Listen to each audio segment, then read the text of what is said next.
Life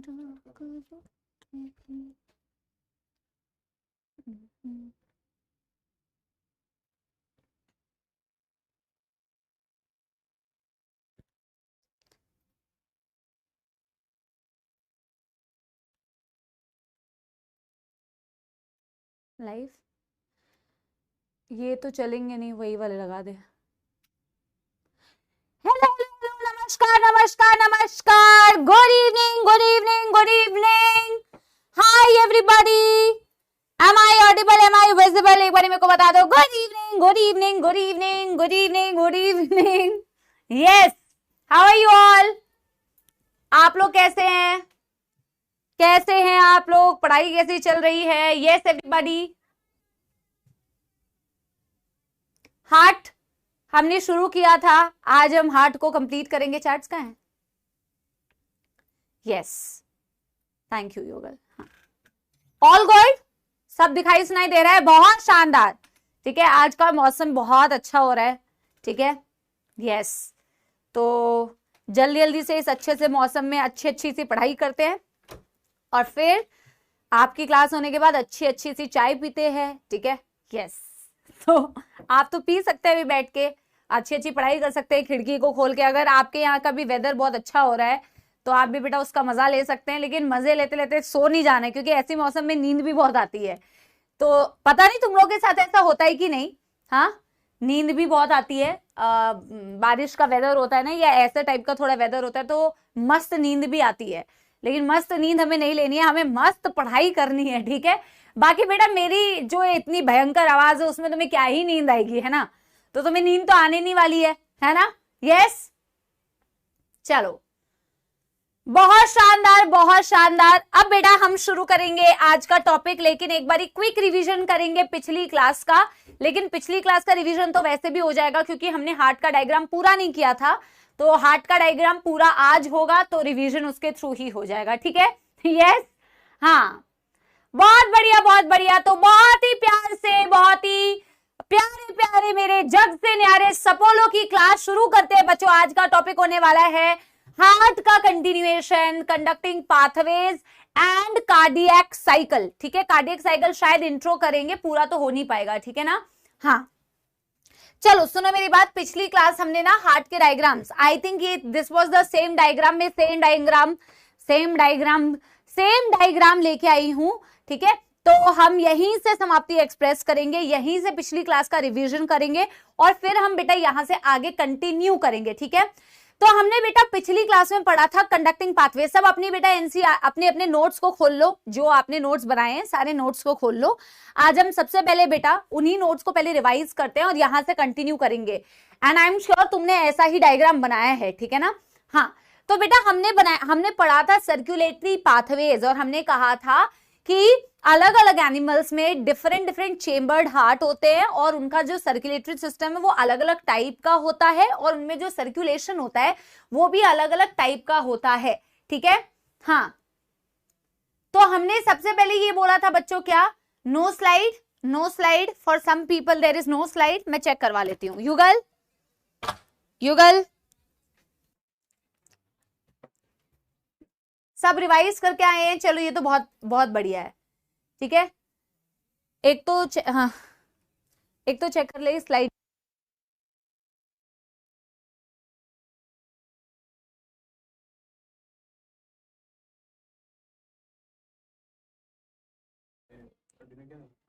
अरे lag कुछ नहीं कर रहा है, फालतू की स्पैमिंग मत करो बेटा, लैग सही चल रहा है, फालतू की बातें कर रहे हो, फालतू की बातें। हाँ, इतनी स्पैमिंग नहीं चलती है। हाँ, तो बेटा मैं क्या बोल रही थी, मैं ये बोल रही हूं कि हमने क्या किया था बच्चों, हमने पढ़ा कि हार्ट के दो चेम्बर्स, मतलब वैसे यूजुअली दो चेम्बर्स को डिफाइन करते हैं, एट्रिया होते हैं, वेंट्रिकल्स होते हैं। कई एनिमल्स में 2 चेम्बर हार्ट होता है, जैसे फिश, है ना, जैसे कि फिश में होता है 2 चेम्बर हार्ट, तो फिश में होता है 1 atrium and 1 ventricle, that is the 2 chamber heart. 3 chamber heart आप पढ़ते हो बेटा एम्फीबियंस में और ज्यादातर रेप्टाइल्स में, जहां 2 एट्रियम होता है और 1 सिंगल वेंट्रिकल होता है। बर्ड्स में और मैमल्स में बेटा आप पढ़ते हो 4 चेम्बर्ड हार्ट, क्योंकि उसमें बेटा 2 एट्रियम और 2 वेंट्रिकल होते हैं, ठीक है ना। क्रोकोडाइल्स और एलिगेटर्स में भी एक्सेप्शन होता है, रेप्टाइल्स में, कि उनमें भी 4 चेम्बर हार्ट होता है। एक तो हमने चेम्बर ऑफ हार्ट पढ़ा, फिर हमने पढ़ा कि इनमें सर्कुलेशन भी अलग अलग टाइप का है। जैसे फिश के हार्ट को बोला जाता है वीनस हार्ट, और उनमें जो सर्कुलेशन दिखता है that is single circulation. Single circulation का मतलब होता है कि आप अपने नोट्स में चेक करो बच्चों, अगर आप पढ़ के आए हो तो बहुत अच्छी बात है, नहीं तो मेरी बात सुन के कर लो, ठीक है। हमने क्या बोला बेटा कि फिश के हार्ट को आपने वीनस हार्ट बोला या सिंगल सर्कुलेशन होता है उनमें। इसको हमने कैसे समझा था बच्चों कि फिश का जो हार्ट होता है ना वो पंप करता है डीऑक्सीजनेटेड ब्लड, और वो डीऑक्सीजनेटेड ब्लड जाता है गिल्स के पास, गिल्स उसमें ऑक्सीजन डाल देती है, फिर वो ऑक्सीजनेटेड ब्लड गिल्स से पूरी बॉडी पार्ट्स को मिलता है, फिर बॉडी पार्ट से फिर बेटा वापस से सारा डीऑक्सीजनेटेड ब्लड आपके फिश के हार्ट में आ जाता है। This is called as single circulation, ठीक है। इनकम्प्लीट डबल सर्कुलेशन या मिक्स्ड सर्कुलेशन आपको दिखता है ऐसे ऑर्गेनिजम्स में, ऐसे एनिमल्स में जहां होता था 3 चेम्बर हार्ट, जैसे कि रेप्टाइल्स या फिर एम्फीबियंस। क्यों बोलते हैं मिक्स सर्कुलेशन? क्योंकि यार उनके पास 2 एट्रिया तो होती है पर वेंट्रिकल एक कॉमन होता है। तो पानी के लिए बोल देना यार युगल। तो राइट साइड में डीऑक्सीजनेटेड ब्लड राइट एट्रियम में, लेफ्ट एट्रियम में बेटा ऑक्सीजनेटेड ब्लड, बट दोनों की मिक्सिंग हो जाती है बच्चों कहां? In the single common ventricle, और वो सिंगल कॉमन वेंट्रिकल करता है पंप मिक्स ब्लड को, इसलिए इसे बोला जाता है मिक्स सर्कुलेशन या इनकम्प्लीट डबल सर्कुलेशन। और अपने में तो बेटा कोई मिक्सिंग का सवाल ही नहीं होता, अपने में तो यार एट्रियम अलग, वेंट्रिकल अलग, एट्रिया और वेंट्रिकल भी सेपरेट होते हैं, कोई मिक्सिंग हो ही नहीं सकती है भाई साहब। मिक्सिंग होगी नहीं तो आपको और हमारे में दिखता है डबल सर्कुलेशन, जो हम आगे के क्लास में पढ़ने वाले हैं, ठीक है। अच्छा, फिर हमने बेटा हार्ट का डायग्राम पिछली क्लास में स्टार्ट किया था। ह्यूमन हार्ट हमारा जो दिल है, जिसकी वजह से हम बोलते हैं हमारे पास इतनी सारी इमोशंस आते हैं, है ना, स्पैमिंग करने के इमोशंस, प्यार करने के इमोशंस, है ना।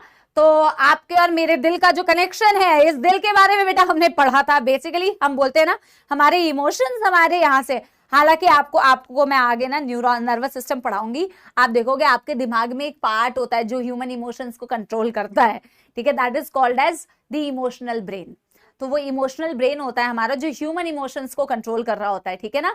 जो ये गुस्सा आना, प्यार की फीलिंग आना या जेलसी की फीलिंग आना, ये है ना। बट एनीवे, तो हम बेटा क्या करते हैं, दिल के बारे में जब हमने पढ़ा था, मैंने गलती से दगदग बोल दिया था तो तुमने मुझे बोला था लबडब होता है मैम, लबडब, ठीक है। तो लबडब के बारे में भी आज हम पढ़ेंगे। और हमारे पास 4 चेम्बर है, एक बार क्लियरली देख लो बच्चों की क्या हमने पढ़ा है। थैंक यू भैया। हाँ, वो फालतू के स्पैमर्स आते रहते हैं, हर दिन कुछ ना कुछ स्पैम करते रहते हैं। नहीं भैया, थैंक यू। हाँ, तो बच्चों क्या है कि एट्रिया, अच्छा मैंने पिछले दिन एक चीज बताई थी जो मैंने यहाँ डायग्राम में नहीं लिखी है, बट मैं उसको आगे पॉइंट्स में, मैंने आपसे कहा था ना कि बेटा हम पॉइंट्स में चीजों को लिख लेंगे, तो जब मैं पॉइंट्स में चीजों को लिखाऊंगी तो मैं वो वाली बात लिखाऊंगी। बट मैंने आपसे बोला जरूर था कि आपकी दोनों एट्रिया के बीच में भी एक दीवार होती है, दोनों वेंट्रिकल के बीच में भी एक दीवार होती है, और एट्रिया और वेंट्रिकल के बीच में भी दीवार होती है। दीवार को सेप्टम बोला जाता है, मैंने बोला हुआ है, मेरे को पक्का अच्छी तरह से याद है, और मैंने बोला था मैं लिखवाऊंगी अगली क्लास में। तो एट्रिया वेंट्रिकल के बीच में दीवार एट्रियो वेंट्रिकुलर सेप्टम, एट्रिया और एट्रिया के बीच में दीवार इंटर एट्रियल सेप्टम, वेंट्रिकल और वेंट्रिकल के बीच में ये दीवार इंटर वेंट्रिकुलर सेप्टम। तो इंटर वेंट्रिकुलर मतलब वेंट्रिकल के बीच में, इंटर ऑरिक्यूलर या एट्रियल तो यानी एट्रिया के बीच में, एट्रिया और वेंट्रिकल के बीच में यानी कि एट्रिया वेंट्रिकल। राइट बच्चा बाड़ी, यस एवरीबॉडी, ठीक है, बहुत शानदार, बहुत ही बढ़िया। अब बेटा देखो, बहुत बेसिक सी बात हमें याद रखनी है, हमारा दिल जो है slightly tilted towards left between the lungs, left जो हमारी लंग थी उसमें कार्डियक नॉच था, उस तरफ हमारा हार्ट टिल्टेड होता है। फिर हमारी राइट साइड में बेटा डीऑक्सीजनेटेड ब्लड आता है, लेकिन राइट एट्रियम में सारा डीऑक्सीजनेटेड ब्लड आता है। कहां से आता है बेटा सारा डीऑक्सीजनेटेड ब्लड? सुपीरियर वीना केवा एंड इंफीरियर वीना केवा। एनिमेशन है मेरे पास, मैं दिखाऊंगी, ठीक है, एनिमेशन है मेरे पास, मैं दिखाऊंगी। तो सुपीरियर वीना केवा और इंफीरियर वीना केवा से सारा डीऑक्सीजनेटेड ब्लड आता है हमारा राइट एट्रियम में। बच्चा बड़ी बेटा जोश, फुल जोश होना चाहिए, आपके जोश से मुझे जोश मिलेगा, ठीक है। राइट एट्रियम में सारा deoxygenated blood ma'am right atrium से कहां जाता है? राइट वेंट्रिकल में जाता है। तो डेफिनेटली मैम एट्रिया और वेंट्रिकल के बीच में जो दीवार है उसके बीच में होल्स तो होंगे और उनमें वैल्व्स होते हैं एक्चुअल में, ट्राइकस्पिड वाल्व। तो ट्राइकस्प 3 कस्प होते हैं, हम 2D बना रहे हैं इसलिए हम नहीं दिखा पा रहे हैं, ट्राइकस्पिड वाल्व बोलते हैं या फिर इन्हें आप बेटा एवी वाल्व्स बोल सकते हो, एट्रियो वेंट्रिकुलर वाल्व्स। तो एट्रियो वेंट्रिकुलर वाल्व आप इसको भी बोलते हो, इसको भी बोलते हो, उसका एक कॉमन मतलब है। जैसे एट्रियो वेंट्रिकुलर वाल्व बोल रहे हो मतलब एट्रियो और वेंट्रिकल के बीच में प्रेजेंट रहने वाली वाल्व। अब अगर वो राइट साइड में, राइट एट्रियो और वेंट्रिकल के बीच में है तो उसे ट्राइकस्पिड बोलते हो, लेफ्ट एट्रियम और लेफ्ट वेंट्रिकल के बीच में तो उसे बाइकस्पिड बोलते हो या फिर मिट्रल वाल्व्स भी बोल सकते हो। अच्छा, फिर बेटा आपका सारा ब्लड जा रहा है राइट वेंट्रिकल के अंदर और राइट वेंट्रिकल से ये ब्लड जाना होता है ऑक्सीजनेशन के लिए लंग्स के पास, क्योंकि अभी इसके पास ऑक्सीजन नहीं है तो इसको चाहिए ऑक्सीजन। तो ये ऑक्सीजन लेने के लिए बच्चों कहां जाएगी, ये ऑक्सीजन लेने के लिए पल्मोनरी आर्टरी से होते हुए जाएगी लंग्स के पास, जो कि होती है 1 pair.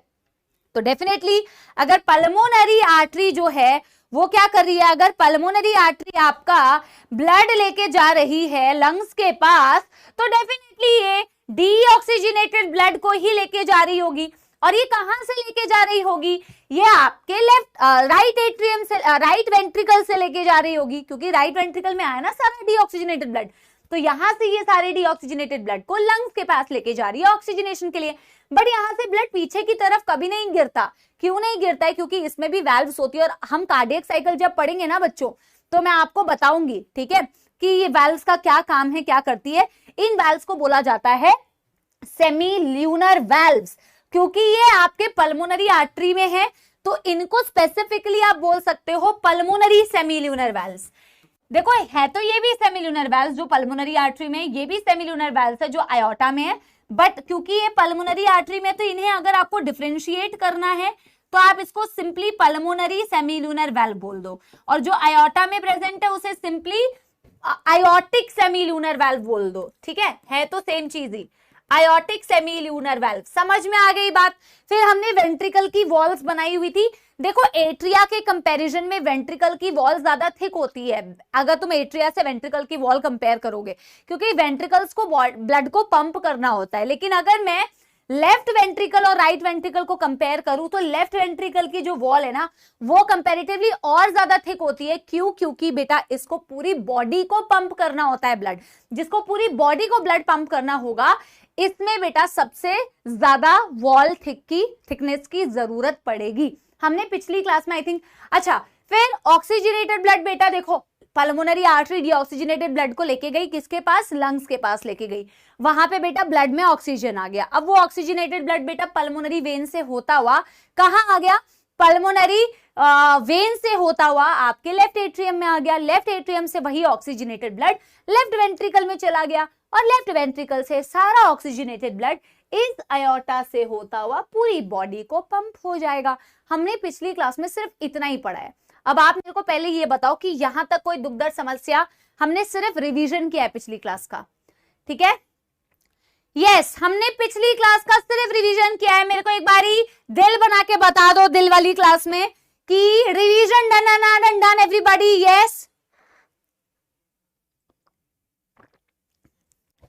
Done everybody. Yes everybody, कोई दुखद समस्या नहीं है ना, पक्की बात। अब हम यहां से शुरू करेंगे। इसमें से ऐसी कोई बात बेटा जो हमें लिखने की जरूरत है, पोथियां नहीं बनानी है कि पोथियां बनाने पे फोकस करना है, नहीं। बहुत शानदार। देखो तुम लोग अगर कमेंट्स करते हो ना तो स्पैमर्स की वैसी ही बैंड बज जाती है। स्पैमिंग करते रहते, मेरे को अब आदत होगी हर क्लास में आके वॉइस में ये वॉइस में वो। रियल में किसी दिन प्रॉब्लम हो जाएगी ना तो पता भी नहीं चलेगा, ठीक है। चलो बहुत शानदार बच्चों, अब सिर्फ पढ़ाई करेंगे, ठीक है। अब बस तुम्हारे कमेंट्स मुझे मिल गए हैं। अब बेटा हम क्या करेंगे, एक तो सबसे पहले मैं तुम्हारे चैट्स को ऑफ करूंगी ताकि ना फालतू की बकवास से मेरा बेटा वो ध्यान ना भटके, है ना, ठीक है। और चैट्स को ऑफ करके मैं सबसे पहले आज इस डायग्राम को पहले कंप्लीट कराती हूँ बच्चों, और फिर इसमें अगर कोई भी चीज की लिखवाने की जरूरत है तो हम लिखेंगे। अब यहां से शुरू करो बच्चों। अच्छा, कभी हमने ये सोचा है क्या कि ये वाल्व्स हमेशा जब आप आगे देखोगे तो जब ब्लड यहां से नीचे आता है या ब्लड यहां से नीचे आता है, ऐसा मैम क्यों नहीं होता है? ऐसा मैम क्यों नहीं होता है कि ये वाल्व्स मैम ऐसे ऊपर की तरफ मुड़ जाए? वाल्व्स का खुलने का डायरेक्शन हमेशा ऐसा ही क्यों होता है? वेल्व्स उल्टी दिशा में क्यों नहीं मुड़ जाती है? मैम वेल्व्स हमेशा इसी तरीके से प्रॉपरली ओपन होती है और क्लोज जाती है, ओपन हो जाती है, क्लोज जाती है। वेल्व्स ऊपर की तरफ क्यों नहीं भागती है? मैं बात कर रही हूं ट्राइकस्पिड और बाइकस्पिड वेल्व्स की। तो इनको बेटा अपनी पोजीशन पे मेंटेन करने के लिए, इनकी ओपनिंग क्लोजिंग को प्रॉपर तरीके से रेगुलेट करने के लिए हमारे पास कुछ स्ट्रक्चर्स होते हैं जिनके बारे में अभी हम पढ़ने वाले हैं। तो आपकी वेंट्रिकल की वॉल पे बेटा सबसे पहले मैं एक स्ट्रक्चर्स बनाने जा रही हूं। आपकी वेंट्रिकल की वॉल पर, आपकी वेंट्रिकल की वॉल पर, देखो ये वेंट्रिकल का वॉल है, आपकी वेंट्रिकल की वॉल पर कुछ मसल्स होते हैं जिन्हें बोला जाता है पैपिलरी मसल्स, जिन्हें बोला जाता है पैपिलरी मसल्स। तो मैं यहां पे सबसे पहले क्या बना रही हूं? Papillary muscles. क्या है ये पैपिलरी मसल्स? सिंपल मसल्स हैं, आपको याद रखना है, जो आपके वेंट्रिकल की वॉल पर प्रेजेंट होती है। ठीक है, मैं एक एक करके आपको फंक्शन भी बताती जाऊंगी। दीज आर व्हाट बच्चों? These are papillary muscles, these are papillary muscles. Ma'am ये मसल्स के बारे में आप हमें क्यों बता रहे हो? क्योंकि यार इन पैपिलरी मसल्स से ना बच्चों कुछ फाइबर्स अटैच्ड होती हैं जिनको बोला जाता है इस तरीके से। और ये ध्यान देना, ये ध्यान देना मैं कौन सी वेल्व्स के साथ में इनका अटैचमेंट दिखा रही हूं।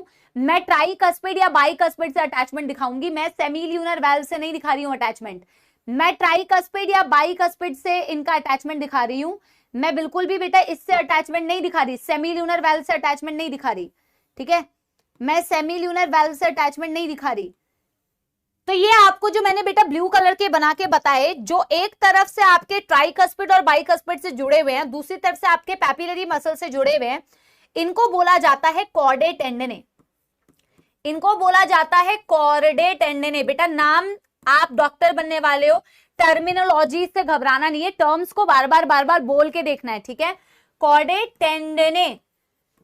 कॉर्डे टेंडने एक तरफ से बेटा किससे जुड़े हुए हैं? कॉर्डे टेंडने एक तरफ से जुड़े हुए हैं आपके ट्राइकस्पिड और बाइकस्पिड से। किससे जुड़े हुए हैं? एक तरफ से ट्राइकस्पिड और बाइकस्पिड से, और दूसरी तरफ से ये किससे जुड़े हुए हैं बच्चों? दूसरी तरफ से ये जुड़े हुए हैं पैपिलरी मसल से। मैंने पॉज करके रखा है। दूसरी तरफ से ये जुड़े हुए हैं किससे? पैपिलरी मसल से। आप खुद ही सोच के देखो ना यार, एक तरफ से जैसे मेरे हाथ को मान लो कॉर्डे टेंडन है, ठीक है, और इस तरफ पे पैपिलरी मसल्स और इस तरफ पे है ट्राइकस्पिड बाइकस्पिड वाल्व। तो इन कॉर्डे टेंडने ने पता है क्या किया हुआ है? इन कॉर्डे टेंडने ने इन ट्राइकस्पिड बाइकस्पिड वाल्व को ना प्रॉपरली होल्ड किया हुआ है कि भैया ये ढंग से खुले और ढंग से बंद हो। तो ये कॉर्डे टेंडने इनको अलाउ नहीं करते कि ये ऊपर की तरफ बेटा बैकवर्ड डायरेक्शन में मूव कर जाए। ठीक है, तो आपसे पूछा जाएगा कि ये जो ट्राइकस्पिड और बाइकस्पिड की रेगुलेशन है प्रॉपर ओपनिंग और क्लोजिंग की, ये किसके हेल्प से मेंटेन हो रही है? कॉर्डे टेंडने। मैम कॉर्डे टेंडने कौन से चेंबर्स में प्रेजेंट होते हैं? वेंट्रिकल्स में। किससे अटैच होते हैं मैम? एक तरफ से ये पैपिलरी मसल से अटैच हैं, जो पैपिलरी मसल्स आपकी वेंट्रिकल की वॉल पर प्रेजेंट है, और एक तरफ से ये अटैच होते हैं ट्राइकस्पिड और बाइकस्पिड के साथ। और बेटा इसी वजह से इतना प्रॉपर तरीके से बेटा ब्लड का फ्लो हो रहा है। ठीक है, समझ आ गई बात? ठीक है, इसके अलावा मुझे तुम्हें इस डायग्राम में क्या बताना है? ये सेप्टम के बारे में लिख लो, जो तुम्हें दिख रहा है यहां उसके बारे में तो लिख ही सकते हो। Inter ventricular septum, inter ventricular septum. ठीक है, अच्छा मैं यहाँ पे ना एक और चीज के बारे में बताने वाली हूँ, जो चीज के बारे में एक्चुअल में जब मैं तुम्हें हार्ट का सर्कुलेशन पढ़ाऊंगी ना, हार्ट को भी तो बेटा रिक्वायरमेंट है ना ब्लड की, ऑक्सीजन की, तो हार्ट का खुद का भी एक सर्कुलेटरी पाथवे एनसीईआरटी में दिया हुआ है कि उसके अंदर कैसे ब्लड का सर्कुलेशन होता है, उसमें वो टर्म यूज होगा। तो मैं पहले से तुम्हें उसके साथ में इंट्रोडक्शन करा देती हूँ। ठीक है, तो हार्ट के ना राइट साइड में, राइट एट्रियम में एक साइनस होता है। साइनस का मतलब तो अभी तक सबको पता ही चल चुका है, साइनस का मतलब तो सबको पता चल चुका है ना। साइनस का मतलब होता है कैविटी। साइनस का क्या मतलब होता है? कैविटी, ओपन स्पेस, है ना। साइनस वर्ड हमने पहले भी यूज किया हुआ है। हमारे यहाँ पे ओपन सर्कुलेटरी सिस्टम नहीं है। यूजुअली ओपन सर्कुलेटरी सिस्टम के केस में हम साइनस वर्ड यूज करते हैं। अगर याद आ रहा हो कि blood flows through large blood vessels and open into big spaces called as sinuses. हमारे यहाँ ओपन सर्कुलेशन नहीं होता है, लेकिन हमारे यहाँ पे भी कई कई जगह पे ओपन स्पेस प्रेजेंट होती है। जैसे आपके राइट एट्रियम मैंने जो ये गड्ढा बना रखा है, ये स्पेस बना रखा है, इसका फंक्शन जो है ना बच्चों, ये तब मैं आपको समझाऊंगी जब मैं हार्ट का सर्कुलेशन आपको पढ़ाऊंगी। लेकिन ये आप यहीं पे लर्न कर लीजिए कि मैंने ये टर्म कहां यूज किया है और ये चीज कहां प्रेजेंट होती है। इसे बोला जाता है बच्चों क्या, इसे बच्चों क्या बोला जाता है, इसे बोला जाता है कोरोनरी साइनस। कोरोनरी, कोरोनरी का मतलब क्या होता है, कोरोनरी का मतलब है हार्ट। मैंने आपको कुछ कोरोनरी से रिलेटेड पढ़ाया है, मेरे को याद, कैरोटिड मैंने आपको बताया, कैरोटिड आर्टरी बताया ना मैंने आपको, कैरोटिड आर्टरी और आयोटा बताया, कोरोनरी वर्ड यूज नहीं किया ना। कोरोनरी का मतलब होता है रिलेटेड विद द हार्ट। तो coronary sinus is a open space which is present in बेटा राइट एट्रियम। इस डायग्राम से रिलेटेड आपको सिर्फ इतनी ही बातें याद रखनी है, इससे ज्यादा और कुछ नहीं, इससे ज्यादा और कुछ नहीं। लेकिन अभी बहुत सारे बच्चों को डाउट आएगा, अरे मैम आपने हमें वो तो बताया ही नहीं है, SA node, AV node, bundle of His, Purkinje fibres, वो यहाँ पे नहीं बताया जाता है, वो अलग डायग्राम में बताया जाता है जो कि कंडक्टिंग पाथवे है, उसको हम अलग से अभी नेक्स्ट वही पढ़ेंगे, ठीक है। पहले मेरे को बता दो यहाँ तक कोई दुख दर्द समस्या, इससे रिलेटेड जो भी इंपॉर्टेंट पॉइंट्स है उसको लिख लेते हैं एक बारी, ठीक है, उसको लिख लेते हैं। पहले मेरे को बताओ यहाँ तक कोई दुख दर्द समस्या, यस एवरीबॉडी। इसको 2 बार ऑन ऑफ करना पड़ेगा, हाँ बता दो एक बारी बच्चों, yes yes, any problem till here.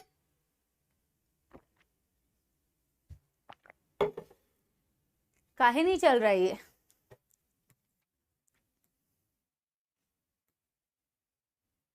चल गया ना, पक्की बात, लिख लिया ना बच्चों, यहां तक लिख लिया ना।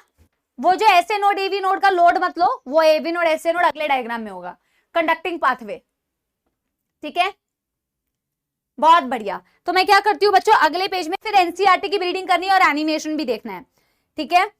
तो हम क्या करते हैं बच्चों, क्या हम लिखते हैं इंपॉर्टेंट पॉइंट्स करके, ठीक है, इसको ब्लैक कलर से ढक देती हूँ, इंपॉर्टेंट पॉइंट्स करके लिख लो बच्चों, ठीक है ना। चलो फिर चैट्स को ऑफ कर देती हूँ मैं, तुम्हें कोई प्रॉब्लम नहीं है तो अभी मैं चैट्स ऑफ कर देती हूँ, ठीक है। चलो वेरी गुड बच्चों, वेरी गुड, वेरी नाइस, ठीक है। तो some important points regarding this, जो भी बेटा काम की है, फालतू की बातें नहीं लिखेंगे, है ना। जो आपको उस डायग्राम से नहीं समझ में आ रहा वो पॉइंट्स लिखेंगे, जबरदस्ती की कहानी नहीं बनानी है, इंपॉर्टेंट पॉइंट्स, ठीक है।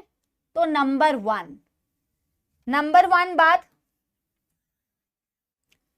नंबर 1 मत लिखो, नहीं तो ऐसे करके तो बहुत सारे पॉइंट्स हो जाएंगे। हम लिखते हैं heart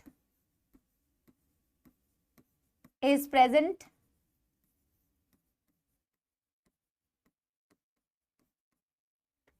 between lungs tilted towards left, slightly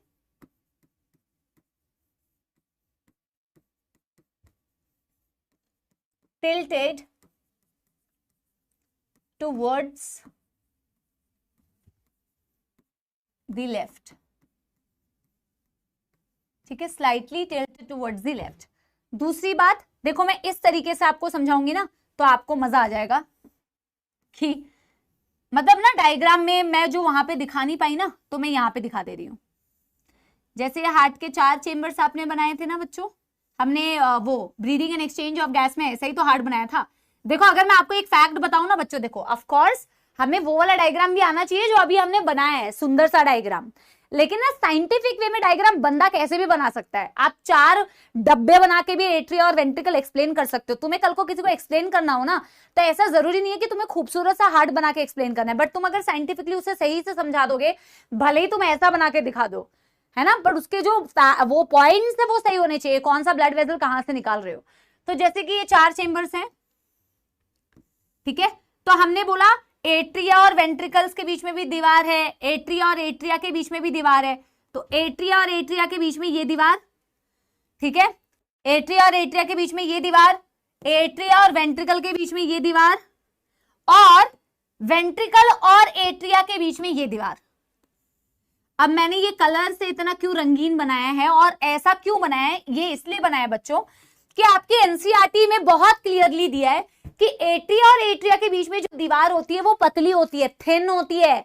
a thin muscular septum divides the both atria, divides the both atria, बहुत गंदी इंग्लिश हो गई, डिवाइड्स बोथ द एट्रिया, ठीक है।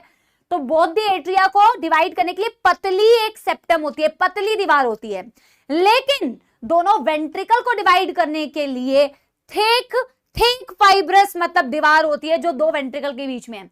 इनफैक्ट एट्रिया और वेंट्रिकल के बीच में भी थिक दीवार होती है। तो याद रखना है कि दीवार बेटा जो है वो सिर्फ थिन होती है in case of both the atria, बाकी थिक होती है एट्रिया और वेंट्रिकल के बीच में और वेंट्रिकल के बीच में। थिक और थिन याद रखना, ठीक है। तो मैं यहां पे वही चीज लिखने जा रही हूं, thin thin inter atrial septum, ठीक। यहां पे मैं लिखने जा रही हूं thick atrio ventricular septum,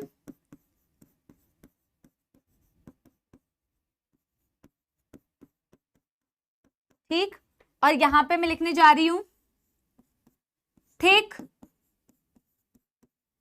inter ventricular septum. Done है सभी का, ठीक है। अब इसके अलावा जो पॉइंट्स बचे हैं वो भी लिखेंगे, वो भी लिखेंगे। इसके अलावा मुझे आपको क्या बताना है, हमने pulmonary artery pulmonary vein 1 pair 2 pair लिख लिया है। पल्मोनरी वेन के लिए यहीं पे लिख लो बच्चों 2 पेयर, पल्मोनरी वेन के लिए यहीं पे लिख लो 2 पेयर, ठीक है। यहां पे और क्या लिखोगे, एवी वैल्व्स का मतलब क्या होता है, ये शॉर्ट में याद रखने के लिए, मतलब ऐसी valves which are between atria and ventricle, which are between atria and ventricles. फिर यहीं पे बेटा तुम इस तरीके से लिख लो शॉर्ट में, होते हैं ट्राइकस्पेड, होते हैं बाइकस्पेड, बाइकस्पेड को बोला जाता है mitral valve. In the same way मैंने आपको बताया है सेमील्यूनर वेल्व्स, एक होते हैं aortic semilunar valve which is present beta between left ventricle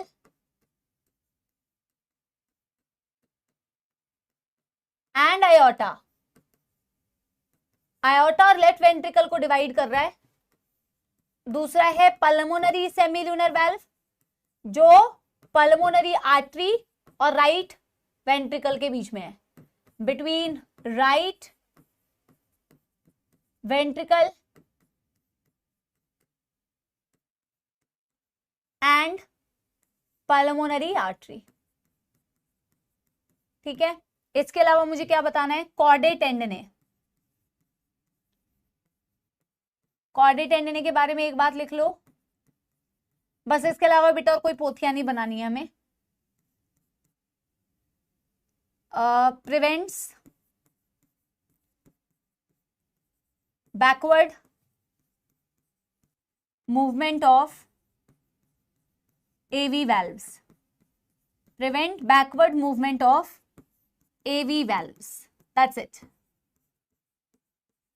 that's it। इसे फटाफट से डन कर लो बच्चों, इसे फटाफट से डन कर लो, फिर हम ह्यूमन सर्कुलेटरी सिस्टम करेंगे, ठीक है। डन कर लो फटाफट से, डन एंड डन।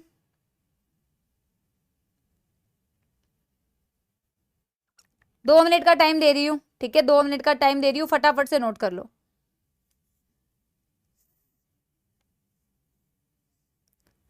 मेरे साथ ही कर रहे होगे तो ज्यादा टाइम तो नहीं लगेगा, एंड आई डोंट थिंक कि इसमें अब कोई कंफ्यूजन है, इसमें कोई प्रॉब्लम है। पहले एनसीईआरटी की रीडिंग करेंगे फिर एनिमेशन देखेंगे बच्चों, पहले एनसीईआरटी की रीडिंग करना जरूरी है।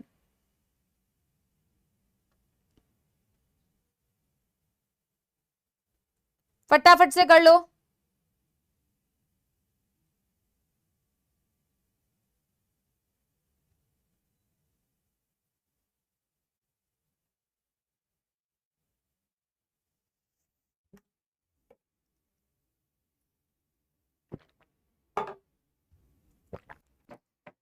डन हो गया है क्या?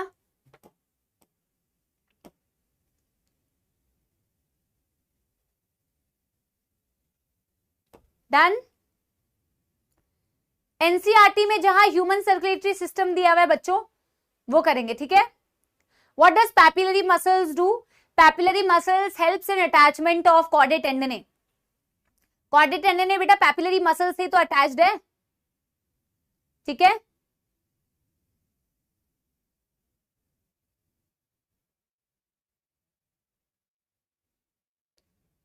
पक्की बात? Done done done done everybody? Yes.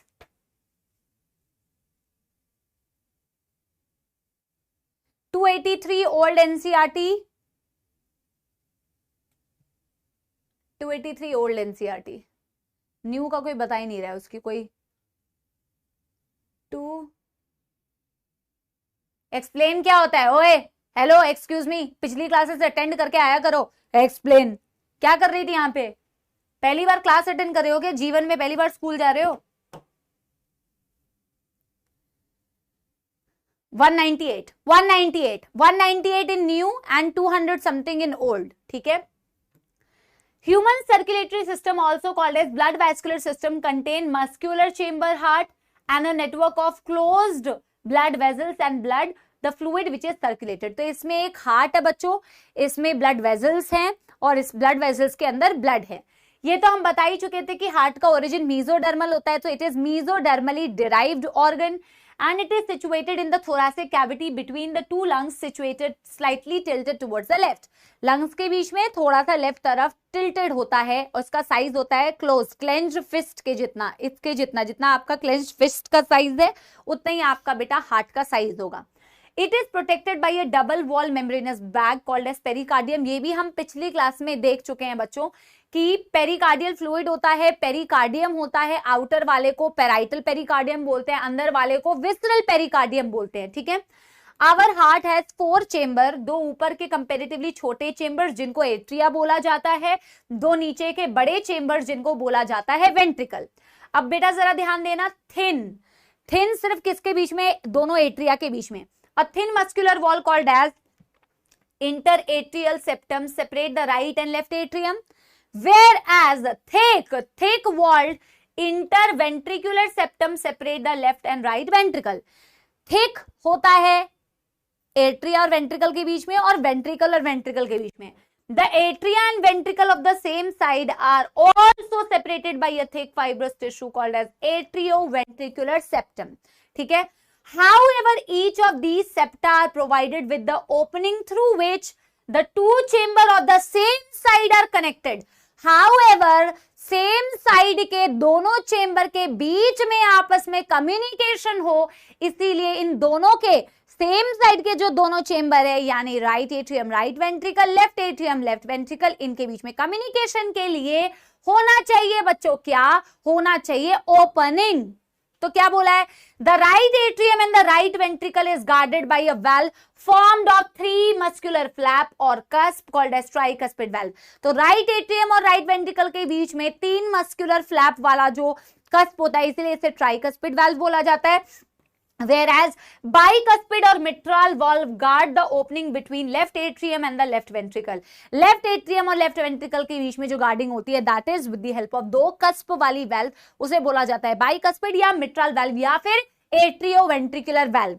The opening of right and the left ventricle into the pulmonary artery and aorta are also provided with semilunar valve. Of course right ventricle की opening pulmonary artery में जो हो रही है वो semilunar valve के through हो रही है, इसलिए इसे पल्मोनरी सेमिलुनर वाल्व बोलते हैं। लेफ्ट एट्रियम की जो आयोटा के साथ में ओपनिंग हो रही है, that is guarded bye semilunar valve, aortic semilunar valve, ठीक है। The valve in the heart allow the flow of blood in one direction, that is from atria to the ventricle and from the ventricle to the pulmonary artery and aorta. These valve prevent any kind of blood flow, ठीक है। अच्छा, तुमने बचपन में कभी ऐसे पढ़ा है? कई बच्चे ऐसे पढ़ते थे, the valves in the heart allows the flow of the blood only in one direction, the valves in the heart allows the flow of the blood in one direction, the valves in the heart allows the flow, रट्टाफिकेशन, ऐसे रट्टाफिकेशन होती है, the valves in the heart, ठीक है। तो of course valves का जो वो होता है ना बच्चों, valves की जो प्रॉपर्टी होती है, वो प्रॉपर्टी इसीलिए वो यही होती है कि भैया एक डायरेक्शन में फ्लो हो तो वो ओपन और क्लोज होती रहती है, ओपन और क्लोज होती रहती है, ताकि एक ही डायरेक्शन में, नाउ ऑल्सो एक ही डायरेक्शन में फ्लो हो ब्लड का। ठीक है, तो पहले हम एनिमेशन देखेंगे। करते हैं, मैंने बहुत सारे बच्चों को ऐसे पढ़ते हुए देखा है, बहुत सारे।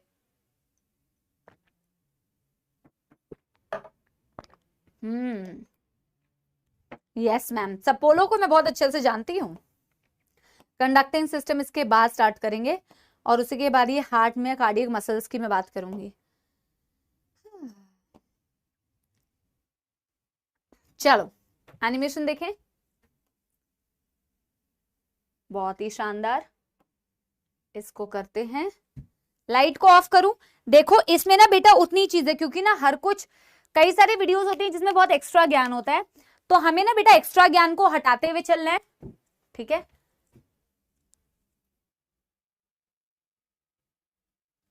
एक्स्ट्रा ज्ञान को हटा देना, जो काम का है सिर्फ वो समझना। लंग्स के बीच में हमारा हार्ट, ब्लू वाला जो तुम्हें दिख रहा है, और जो तुम्हें ये देखना, ब्लू वाला सारा डीऑक्सीजनेटेड ब्लड को रिप्रेजेंट करेगा, रेड वाला सारा ऑक्सीजनेटेड ब्लड को रिप्रेजेंट करेगा। ये वेंट्रिकल्स हैं, ये एट्रिया है। मैं एक बारी ना पहले इसी में बताती हूं तुम्हें। ये वेंट्रिकल्स है, ये एट्रिया है, ये सुपीरियर वीना केवा है, ये इंफीरियर वीना केवा है, ये पल्मोनरी वेन्स हैं 2 पेयर, ये पल्मोनरी आर्टरी है, और ये आयोटा है। ठीक है, ये बात सबको क्लियर हो रही है ना। यहाँ पे ट्राइकस्पिड वाल्व, यहाँ बाइकस्पिड वाल्व, और ये क्या है, कॉर्डेट टेंडन है। पहले मैं तुम्हें समझा दे रही हूँ ताकि तुम्हें ऐसे ही मौत आ जाएगी, नहीं तो। ये आपके क्या है, ये है सेमील्यूनर वाल्व, ये भी है सेमील्यूनर वाल्व। तो थोड़ा ना दिमाग को खोल के देखना। ठीक है, चलो ये पंपिंग हो रही है हार्ट की, जो अभी हम पढ़ेंगे भी मैकेनिज्म। ठीक है, राइट एट्रियम, लेफ्ट एट्रियम,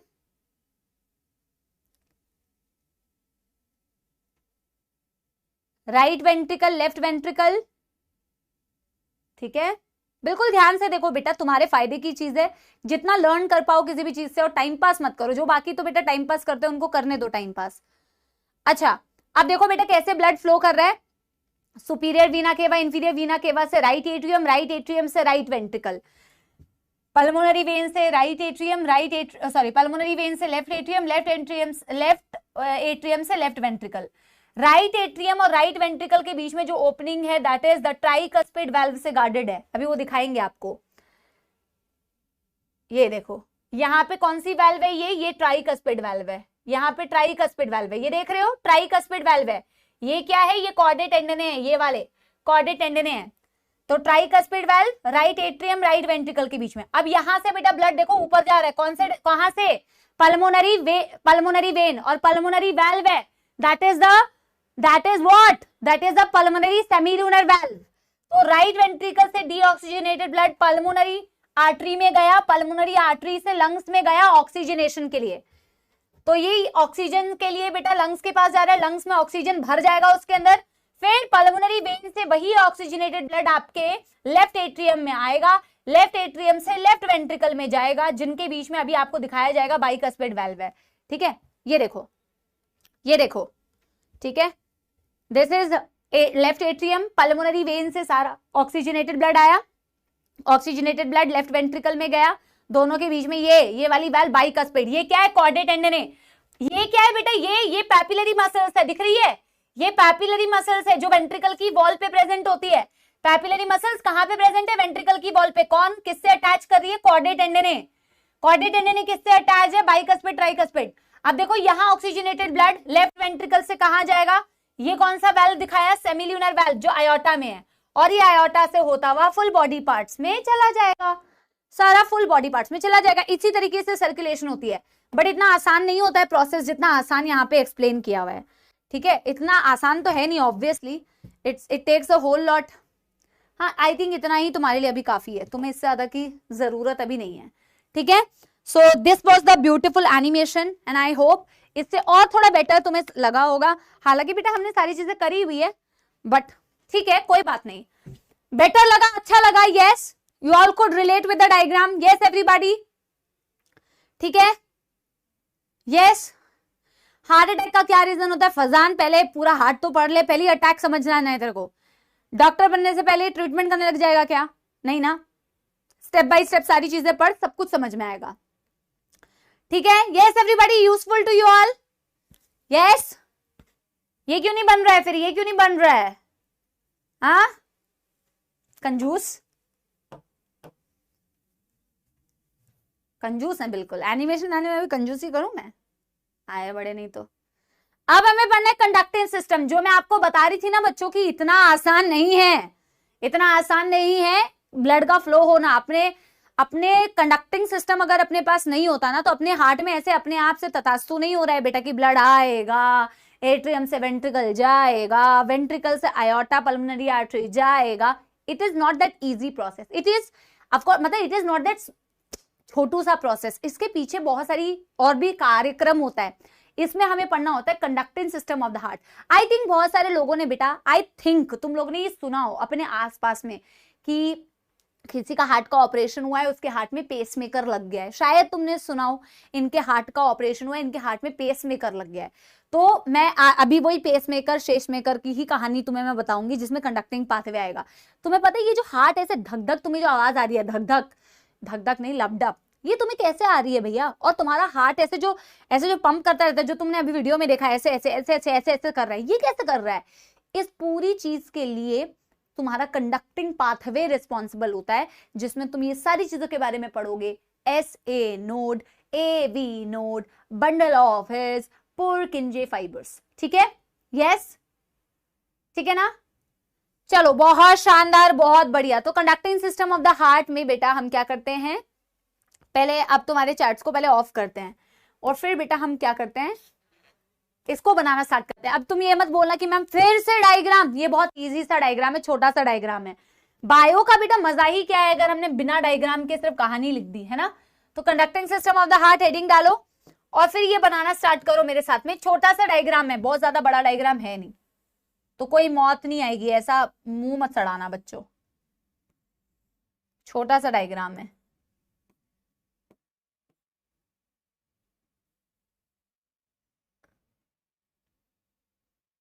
एक तो ना इतना ठंडा मौसम है, उसमें भी बेटे एकदम ना फ्रीज कर देंगे लोग यहाँ ना।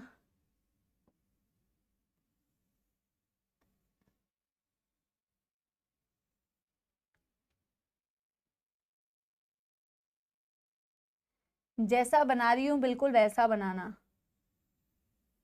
ठीक है?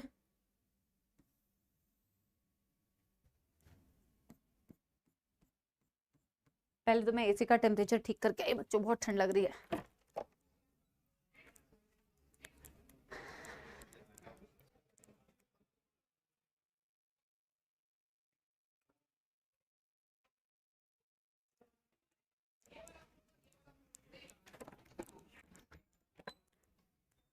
हाँ, ये थोड़ा टेढ़ा लग रहा है ना।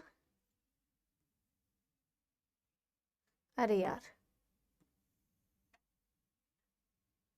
एक बार गड़बड़ होती है ना, फिर वो सही नहीं बन रहा होता। चल,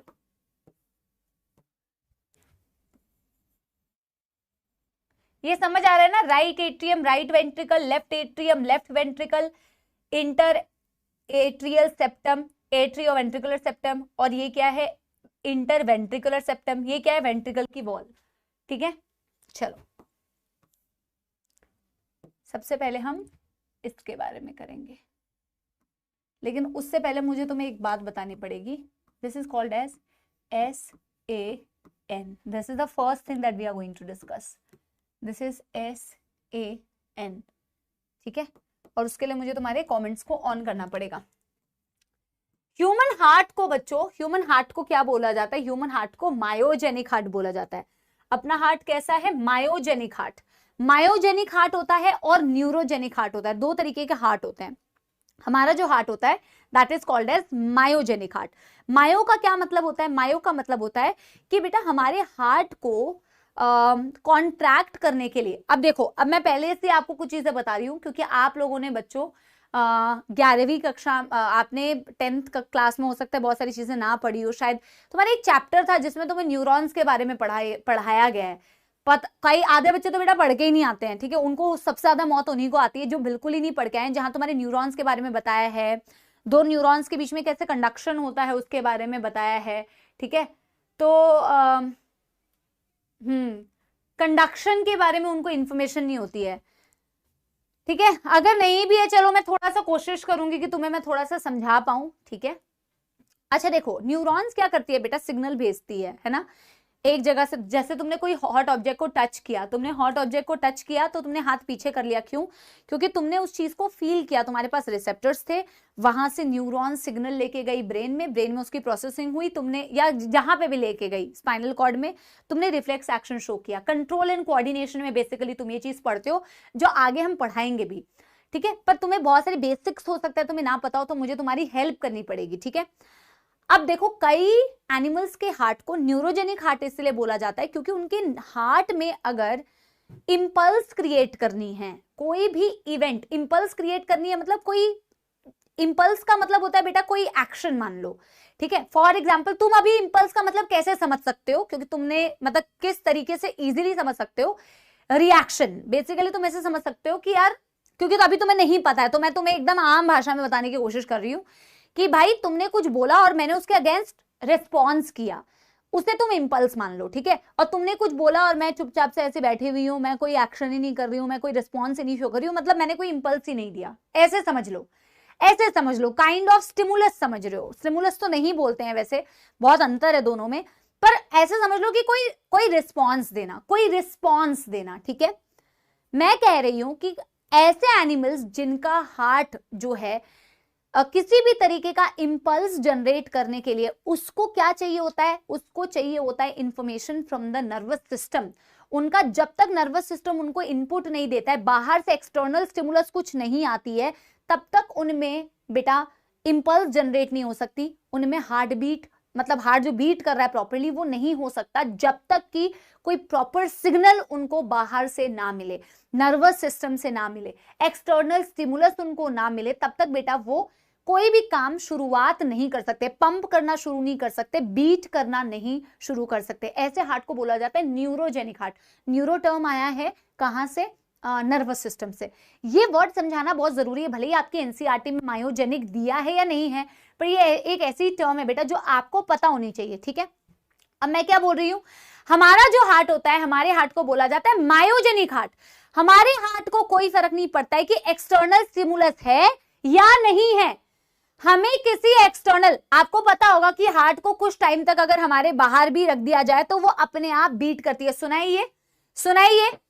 तो हमारा जो हार्ट होता है उसे किसी एक्सटर्नल स्टिमुलाई की जरूरत नहीं है, उसे ब्रेन के इंस्ट्रक्शन की जरूरत नहीं है। जैसे बेटा मैं अगर बोल रही हूं ना तो मेरे को मेरे ब्रेन से सिग्नल मिल रहा है, या मैं हॉट ऑब्जेक्ट टच कर रही हूं और हाथ पीछे कर रही हूं तो सिग्नल आ रहा है कहीं से, तभी मैं ये कर पा रही हूं। लेकिन हार्ट को पंप करने के लिए या हार्ट में इंपल्स जनरेट करने के लिए उसे किसी एक्सटर्नल स्टिमुलस की जरूरत नहीं है, वो अपने मर्जी का मालिक होता है, सुना है ना। और इसीलिए हमारा हार्ट होता है मायोजेनिक। हार्ट में ही कुछ ऐसी स्पेशल मसल फाइबर्स होती है जिसके कारण, जिसकी प्रेजेंस की वजह से हार्ट खुद से उस इंपल्स को जनरेट कर सकता है बिना किसी के मदद के। मेरी बात समझ पा रहे हो? धीरे धीरे करके समझो, स्टेप बाय स्टेप समझते जाओगे तो मस्त आपको एकदम पक्का क्लियर होगा, ठीक है। तो हमारा जो हार्ट होता है वो मायोजेनिक हार्ट इसलिए होता है क्योंकि it does not require any external stimuli to generate action potential. उसके लिए एक वर्ड यूज किया जाता है एक्शन पोटेंशियल या इंपल्स, ठीक है। एक्शन पोटेंशियल को, क्योंकि तुम अभी बेटा न्यूरॉन्स वाला चैप्टर नहीं पढ़े हो जो मैं तुम्हें पढ़ाऊंगी न्यूरल कंट्रोल एंड कोऑर्डिनेशन में, तो तुम्हें क्या समझना है, एक्शन पोटेंशियल का मतलब एक्टिविटी समझ लो, किसी तरीके का रिस्पॉन्स देना, तुम उसको एक्शन पोटेंशियल, तभी तुम बेटा चीजों को सरल तरीके से समझ पाओगे। धीरे धीरे चैप्टर जैसे आगे बढ़ते रहेंगे तो तुम्हें हर चीज क्लियर होगी, लेकिन अभी तुम्हें टॉपिक की क्लैरिटी हो तो तुम एक्शन पोटेंशियल या इंपल्स को क्या समझोगे कि रिस्पॉन्स कर पाना, ठीक है। तो आपका हार्ट खुद से बेटा रिस्पॉन्स कर पाता है because of the special muscle fibres which are present in the heart itself called as nodal tissues, जो हम नोडल टिश्यू बोलते हैं, SA node, AV node, bundle of His, Purkinje fibres, ये नोडल टिश्यूज हैं, muscle fibres हैं, heart की special muscle fibres हैं, auto excitable होती है, खुद से इंपल्स जनरेट कर सकती है। जैसे कि ऐसे बच्चे जिनको माँ बाप के डांट की, पिटाई की, जूतों की, चप्पलों की जरूरत नहीं होती है, खुद से पढ़ सकते हैं। और कई बच्चे होते हैं जिनको बेटा जूते चप्पल एक्सटर्नल फैक्टर चाहिए होता है, तभी पढ़ाई स्टार्ट करते हैं। तो अपना हार्ट उन हार्ट में से नहीं है, अपना हार्ट खुद से समझदार है, खुद से एक्शन पोटेंशियल एक्टिविटी कर पाता है, मायोजेनिक। आई थिंक अब तक तो बेटा समझ आ गया होगा, ठीक है ना। तो मैं यहाँ पे ना सबसे पहले इसके बगल में यहाँ पे ना यही लिख देती हूं कि ह्यूमन हार्ट जो है मायोजेनिक है, अपना हार्ट जो है वो मायोजेनिक है, दिस इज ह्यूमन हार्ट, ठीक है। हाँ, इससे तुम्हें मस्त समझ में आया होगा क्योंकि रिलेट कर पाते हो ना अपने आप से। To initiate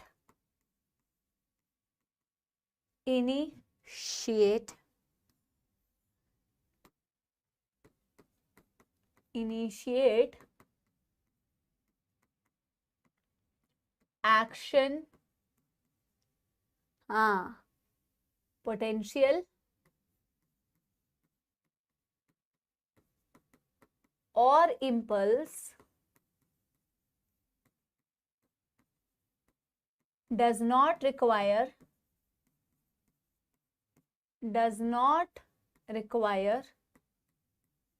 external stimulus। बेटा एक चीज और कान खोल के सुन लो तुम सभी, ठीक है। ये एक ऐसा टॉपिक है, जिस बच्चे को ये टॉपिक नहीं समझ में आएगा उस बच्चे को कार्डियक साइकिल नहीं समझ में आएगा। और कार्डियक साइकिल सबसे ज्यादा इंटरेस्टिंग टॉपिक है इस चैप्टर का, क्योंकि वो बहुत कॉन्सेप्चुअल है। अगर कंसेप्ट्स में मजा आता है ना तो वो एक बहुत ही एक्सट्रीम कंसेप्चुअल टॉपिक है, one of my favourite topic from this chapter. तो कार्डियक साइकिल आपको तब समझ में आएगा जब आपको ये समझ में आएगा, क्योंकि ये वो सारा मैकेनिज्म है जिससे कार्डियक साइकिल चलती है। आपका जो कार्डियक साइकिल है, लबडब होता है, वो तभी समझ में आता है। तो कान खोल के और दिमाग खोल के सारे बच्चे बेटा बिल्कुल इस टॉपिक को अच्छे से पढ़े। ये टॉपिक अगले टॉपिक का बेस है, अगले टॉपिक में मौत आएगी अगर इसको अच्छे से नहीं पढ़ा तो, ठीक है। यस यस एवरीबॉडी, ठीक है। बच्चे कह रहे स्पैमर्स आर न्यूरोजेनिक। बेटा स्पैमर्स इनमें से किसी कैटेगरी में नहीं आते, उनको एक्सटर्नल स्टिमुलस, इंटरनल स्टिमुलस जितना भी दे दो बेटा उनको कोई असर नहीं होता है, वो वैसे के वैसे ढीठ ही रहते हैं। वो ना न्यूरो है ना मायोजेनिक है, कुछ नहीं है। अब मैं बेटा, हाँ, अब मैं ये होता क्यों है, बिकॉज ऑफ इसका कारण बेटा क्या है। अच्छा, इसका कारण ना मैं आगे लिख दूंगी, क्योंकि ना वो यहाँ पे लिखूंगी तो बाकी नोडल टिश्यूज के बारे में मैं लिख नहीं पाऊंगी। तो ये वाला पॉइंट ना आप लास्ट में नोट करना कि ह्यूमन हार्ट हैज, मेरे पास जगह है, इसको आप लास्ट में नोट कर लेना। Human heart has special muscle fibres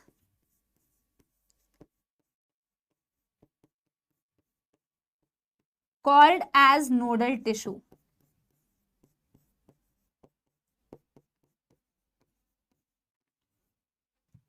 जो कि क्या होती है, ऑटो एक्साइटेबल, खुद से एक्साइट हो सकती है, ऑटो एक्साइटेबल, खुद से एक्साइट हो सकती है, बाहर के किसी फैक्टर की जरूरत नहीं है, ठीक है। यस यस, अब हम स्टार्ट करेंगे सबसे पहले नोडल टिश्यू से, जिसे बोल रहे हैं SAN। इसको प्यार से SAN बोला जाता है, वैसे इसकी फुल फॉर्म क्या है बच्चों, इसकी फुल फॉर्म है साइनोएट्रियल नोड। क्या बोला जाता है, साइनोएट्रियल नोड। नोडल टिश्यू है ना बेटा, ये न्यूरॉन्स नहीं है, ये न्यूरॉन्स नहीं है, ये क्या है, स्पेशल मसल फाइबर्स जो ऑटो एक्साइटेबल होती है, स्पेशल मसल फाइबर्स जो ऑटो एक्साइटेबल होती है, ठीक है।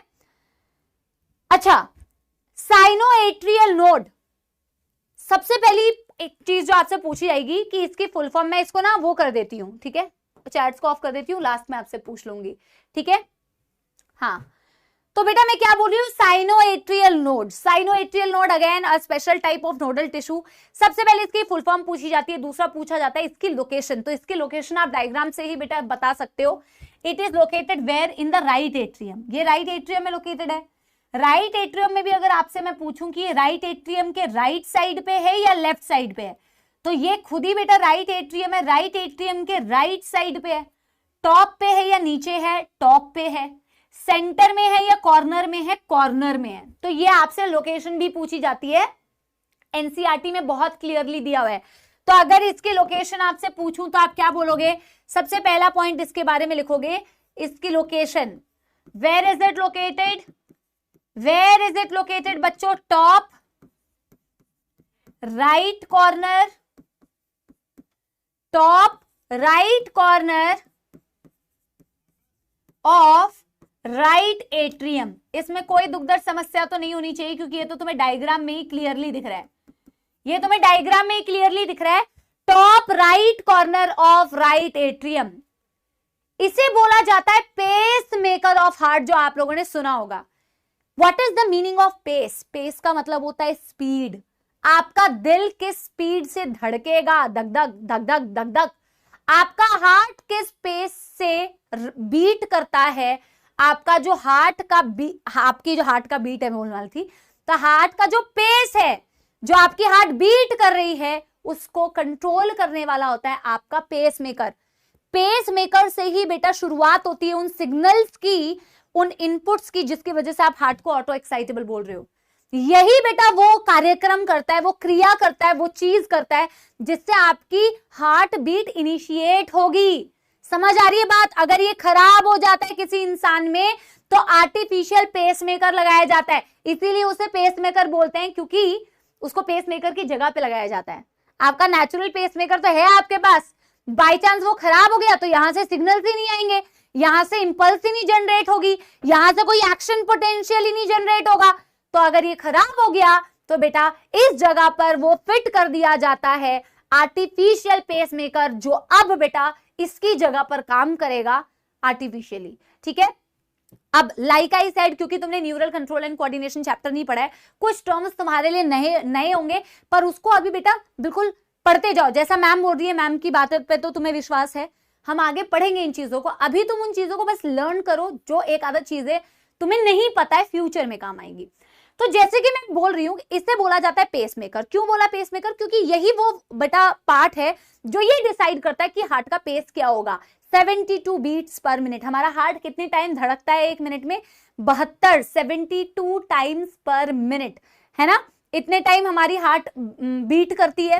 तो ये इतने टाइम क्यों बीट करती है? क्योंकि आपका जो एसए नोड है ना, जब वो इंपल्स जनरेट करता है तो वो पर मिनट कितना इंपल्स जनरेट करता है? 70 से 75 टाइम्स। तो जितनी बार इसने इंपल्स जनरेट किया, जितनी बार इसने एक्शन पोटेंशियल किया, उतने टाइम आपका हार्ट बीट करता है। मेरी बात समझ पा रहे हो? जो वो मैंने इंपल्स का क्या मतलब समझाया था? रिस्पॉन्स करना, रिस्पॉन्स करना। तो कई होते हैं जो चप्पल खाने वाले, जो मैं बता रही थी कि तुमने चप्पल मारी तो रिस्पॉन्स किया, मारी तो रिस्पॉन्स किया। कितनी बार किया? 72 टाइम किया। ये अपने आप से कर रहा है, ये अपने आप से कर रहा है। 72 टाइम का एक एवरेज बताया आपके, 70 से 75 टाइम्स ये एक्शन पोटेंशियल जनरेट करता है। एग्जैक्ट एक्शन पोटेंशियल होता क्या है वो मैं आगे के आने वाले चैप्टर्स में बताऊंगी, लेकिन यहाँ पे तुम समझ पा रहे हो, वो कोई किसी तरीके का एक एक्शन होगा जो वो कर रहा है, कोई एक एक्टिविटी होगी जो वो कर रहा है। कितने टाइम? 70 से 75 टाइम्स पर मिनट। इसी वजह से तुम्हारी हार्ट बीट भी 72 टाइम्स पर मिनट होती है। ठीक है, तो ये कितना जनरेट करता है? इट जनरेट्स एक्शन पोटेंशियल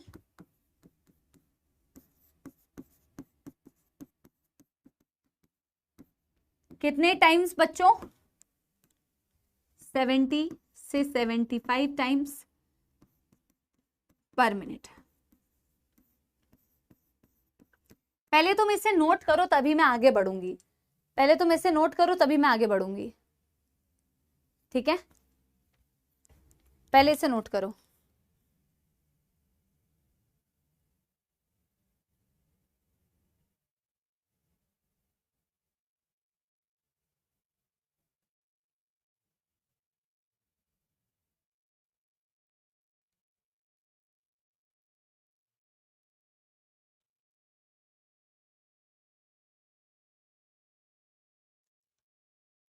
जल्दी जल्दी जल्दी जल्दी कर लो।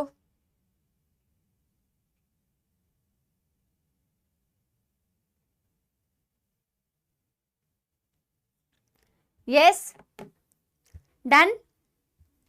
जिस तरीके से बेटा एक स्पेशल नोडल टिश्यू आपका ऐसे नोड है, अच्छा ये तो हमने लिखा ही नहीं है ना, it is the pacemaker of heart,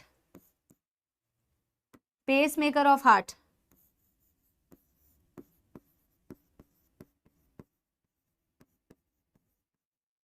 very important. तो यार जो चीज आपका पेस मेकर कहला रही है, जब आपका हार्ट का पेस मेकर ही खराब हो जाए, तो ऑब्वियसली जिस जगह पर एग्जैक्टली पेस मेकर लोकेटेड है उसी जगह पर एग्जैक्टली अगर आपसे पूछा जाए आर्टिफिशियल पेस मेकर को कहां पे प्लेस किया जाता है, तो आर्टिफिशियल पेस मेकर को वहीं पे प्लेस किया जाता है जहां असली पेस मेकर है। मेरी बात समझ रहे हो? असली पेस मेकर जहां है वहीं पे आप पेस मेकर को प्लेस करोगे, नकली वाले को, आर्टिफिशियल वाले को, ठीक है।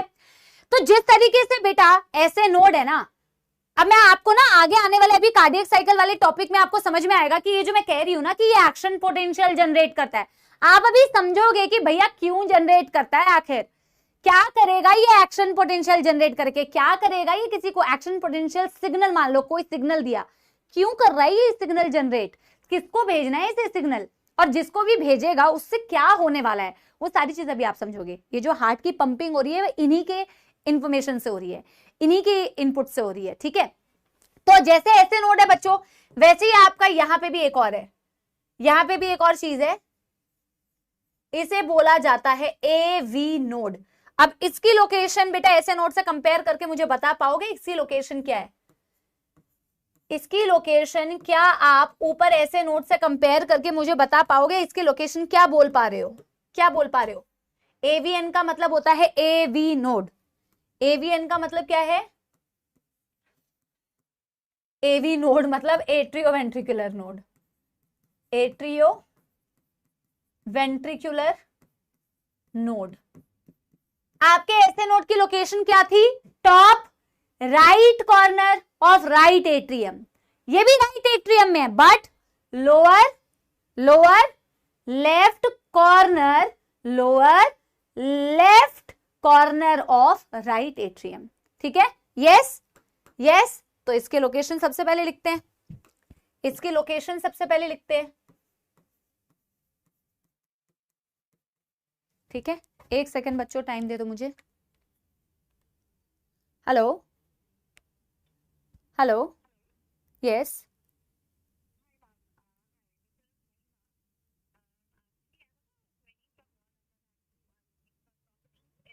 No thank you thank you thank you.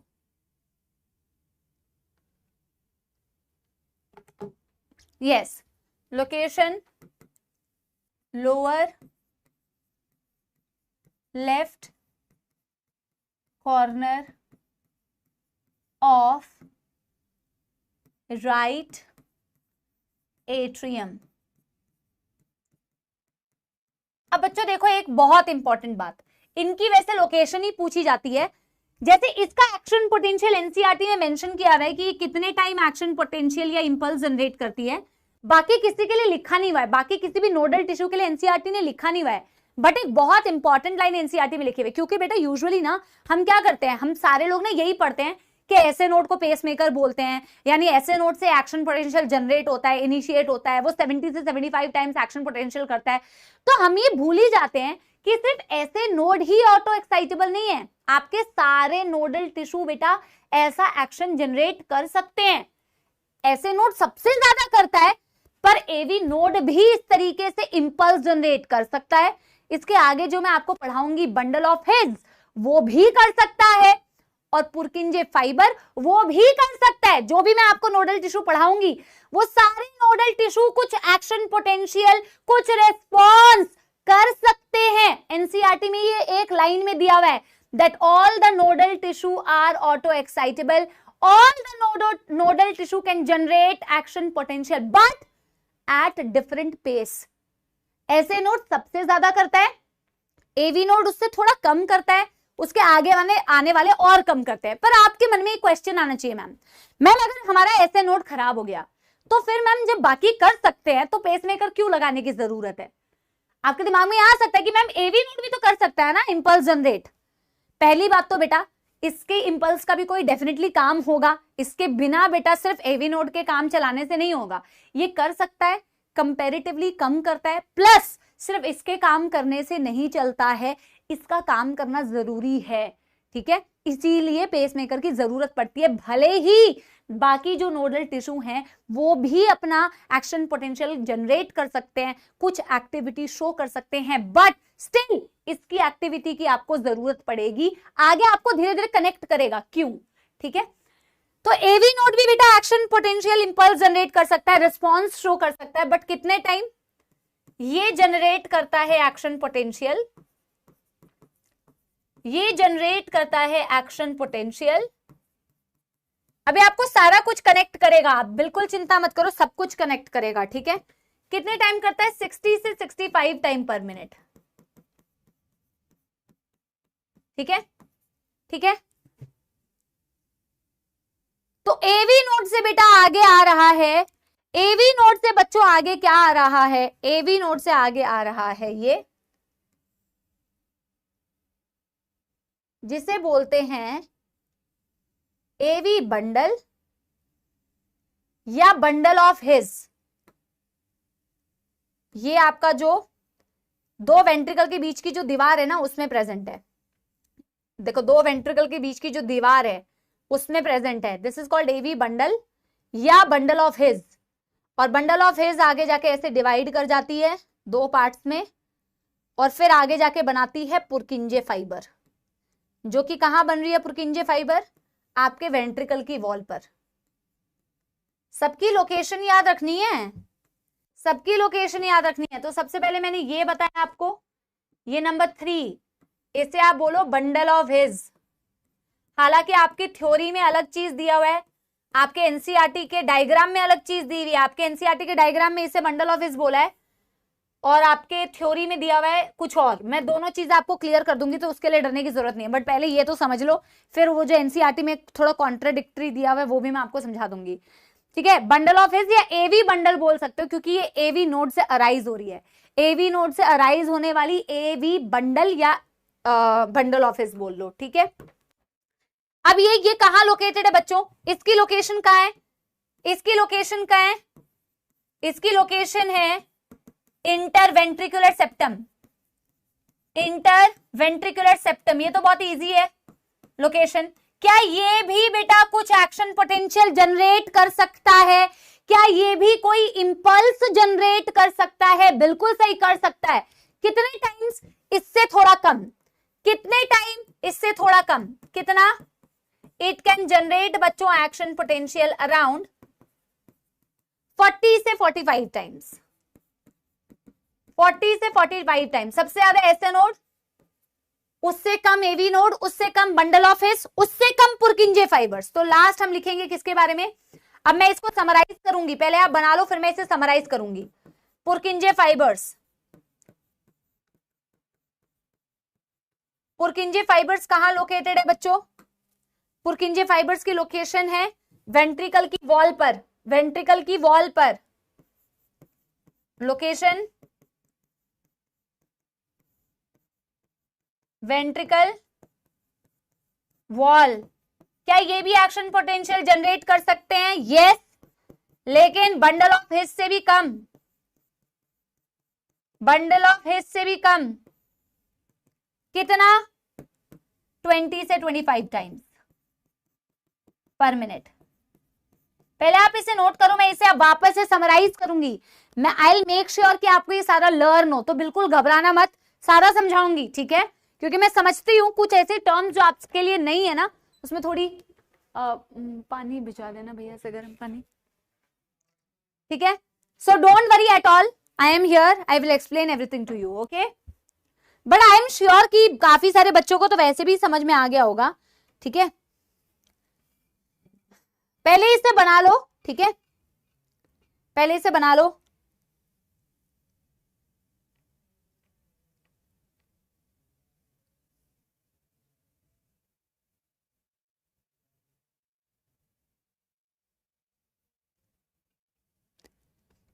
फटाफट से करो।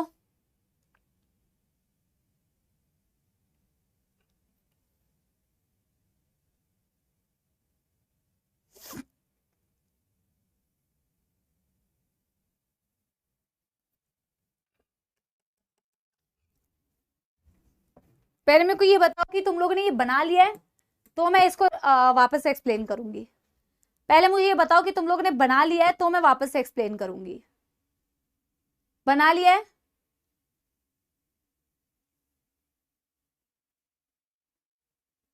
हमने ये 10th में पढ़ा था। अच्छा,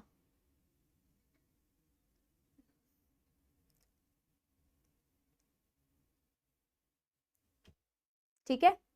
अब बेटा बिल्कुल पेशेंस के साथ में सुनना। अब मैं सेंटर पे खड़ी होगी, साइड लेफ्ट राइट नहीं होंगी मैं। बिल्कुल पेशेंस के साथ में सुनना, इसको वापस से समझने जा रहे हैं, ठीक है। बिल्कुल ध्यान से, क्योंकि ये आपके ना अगले टॉपिक का बेस है, तो इसे समझना बहुत ज्यादा जरूरी है। डन है ना? मैं चैट्स को ऑफ कर दे रही हूँ बच्चों, नहीं तो ना बच्चे अननेसेसरी चैट्स करते हैं, फिर मैं वो डेविएट हो जाती हूँ, ठीक है। Already done? हाँ, ठीक है। ऑल स्टडी इन 10th, फिर तो बहुत अच्छी बात है। अब सुनना मेरी बात। हमारा हार्ट कैसा है? Myogenic heart. मायोजेनिक हार्ट क्यों बोला अपने हार्ट को? क्योंकि हमारा हार्ट खुद से पंप कर पाता है, खुद से बीट कर पाता है, उसे किसी सिग्नल की, बाहर के सिग्नल की जरूरत नहीं है, वो ऑटो एक्साइटेबल है। तो ऑटो एक्साइटेबल क्यों है? वो कैसे खुद से बीट कर पाता है? बिकॉज हमारे पास स्पेशल नोडल टिश्यूज हैं, जिनका नाम क्या होता है? SA node, AV node, bundle of His, Purkinje fibres. ये हमारे स्पेशल नोडल टिश्यूज हैं जो खुद से एक्शन पोटेंशियल जनरेट कर सकते हैं। उन्हें किसी न्यूरॉन्स के सिग्नल की या ब्रेन के इनपुट की जरूरत नहीं पड़ती है। सबसे पहला जो हम पढ़ते हैं, एस ए नोड। लोकेशन क्या है? आपके top right corner of the right atrium. ऐसे नोड को पेसमेकर ऑफ द हार्ट कहा जाता है, क्योंकि यहीं से सारी चीजों की शुरुआत होती है। अच्छा बच्चा, एक चीज मुझे बताओ कि आप कह रहे हो कि आपके राइट एट्रियम में ब्लड आ रहा है, कहां से? सुपीरियर वीना केवा, इंफीरियर वीना केवा। आपके लेफ्ट एट्रियम में ब्लड आ रहा है मैम पल्मोनरी वेन के थ्रू। चलो मैं चार्ट्स ऑन करती हूँ, क्योंकि मुझे तुम्हारे ना रेस्पॉन्स की जरूरत पड़ेगी, ठीक है। मुझे तुम्हारे रेस्पॉन्स की जरूरत पड़ेगी, इसलिए मैं चार्ट्स ऑन कर रही हूँ। तो मैं क्या बोल रही हूँ बच्चों? यस, मैं क्या बोल रही हूँ, तुमने एक चीज पढ़ी कि भैया हमारे राइट एट्रियम में ब्लड आ रहा है सुपीरियर वीना केवा, इंफीरियर वीना केवा। हमारे लेफ्ट एट्रियम में ब्लड आ रहा है पल्मोनरी वेन से।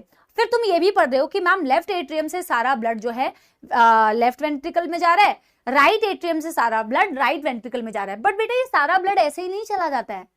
ऐसे थोड़ी है कि ये सारा ब्लड अपने आप से एक जगह से, यार एसी का टेम्परेचर जैसे 24 कर देना प्लीज, और फैन स्पीड कम कर दे।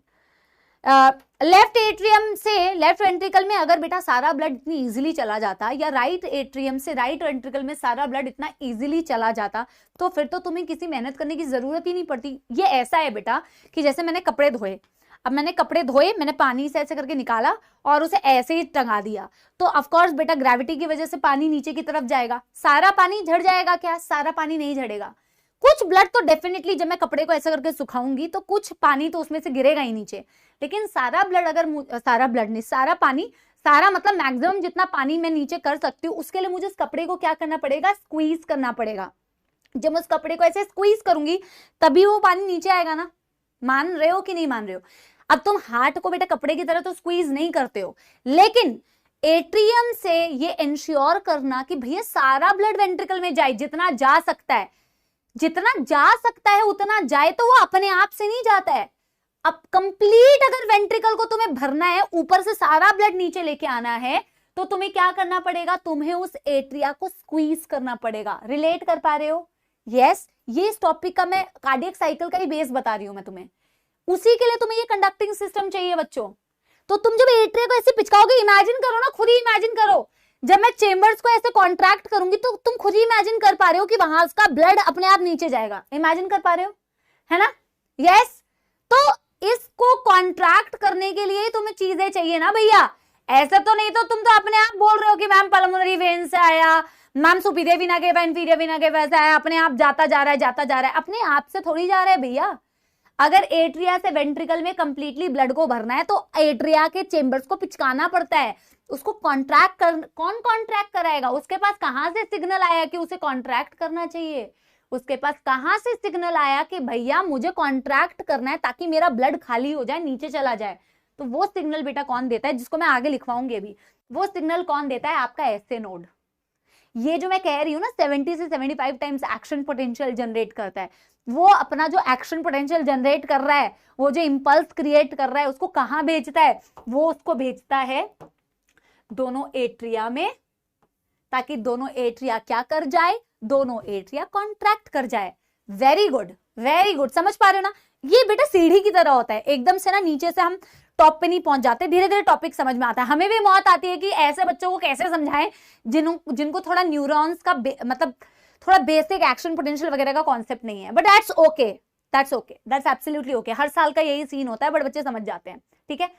तो आपने ऐसे नोड से जो सिग्नल भेजा ना, ये जो एक्शन पोटेंशियल जनरेट किया, दोनों एट्रिया को भेजा, ताकि भैया एट्रिया तुमको मेरे से इंफॉर्मेशन आई है, अब तुम कॉन्ट्रैक्ट करो, तुम अपना ब्लड वेंट्रिकल में भेजो। नहीं तो पता है बेटा, अगर ऐसे नोड खराब होगी ना तो कंप्लीटली ब्लड आपके वेंट्रिकल्स में नहीं जाएगा, इनकम्प्लीट फिलिंग रह जाएगी, कंप्लीट ब्लड नहीं जाएगा।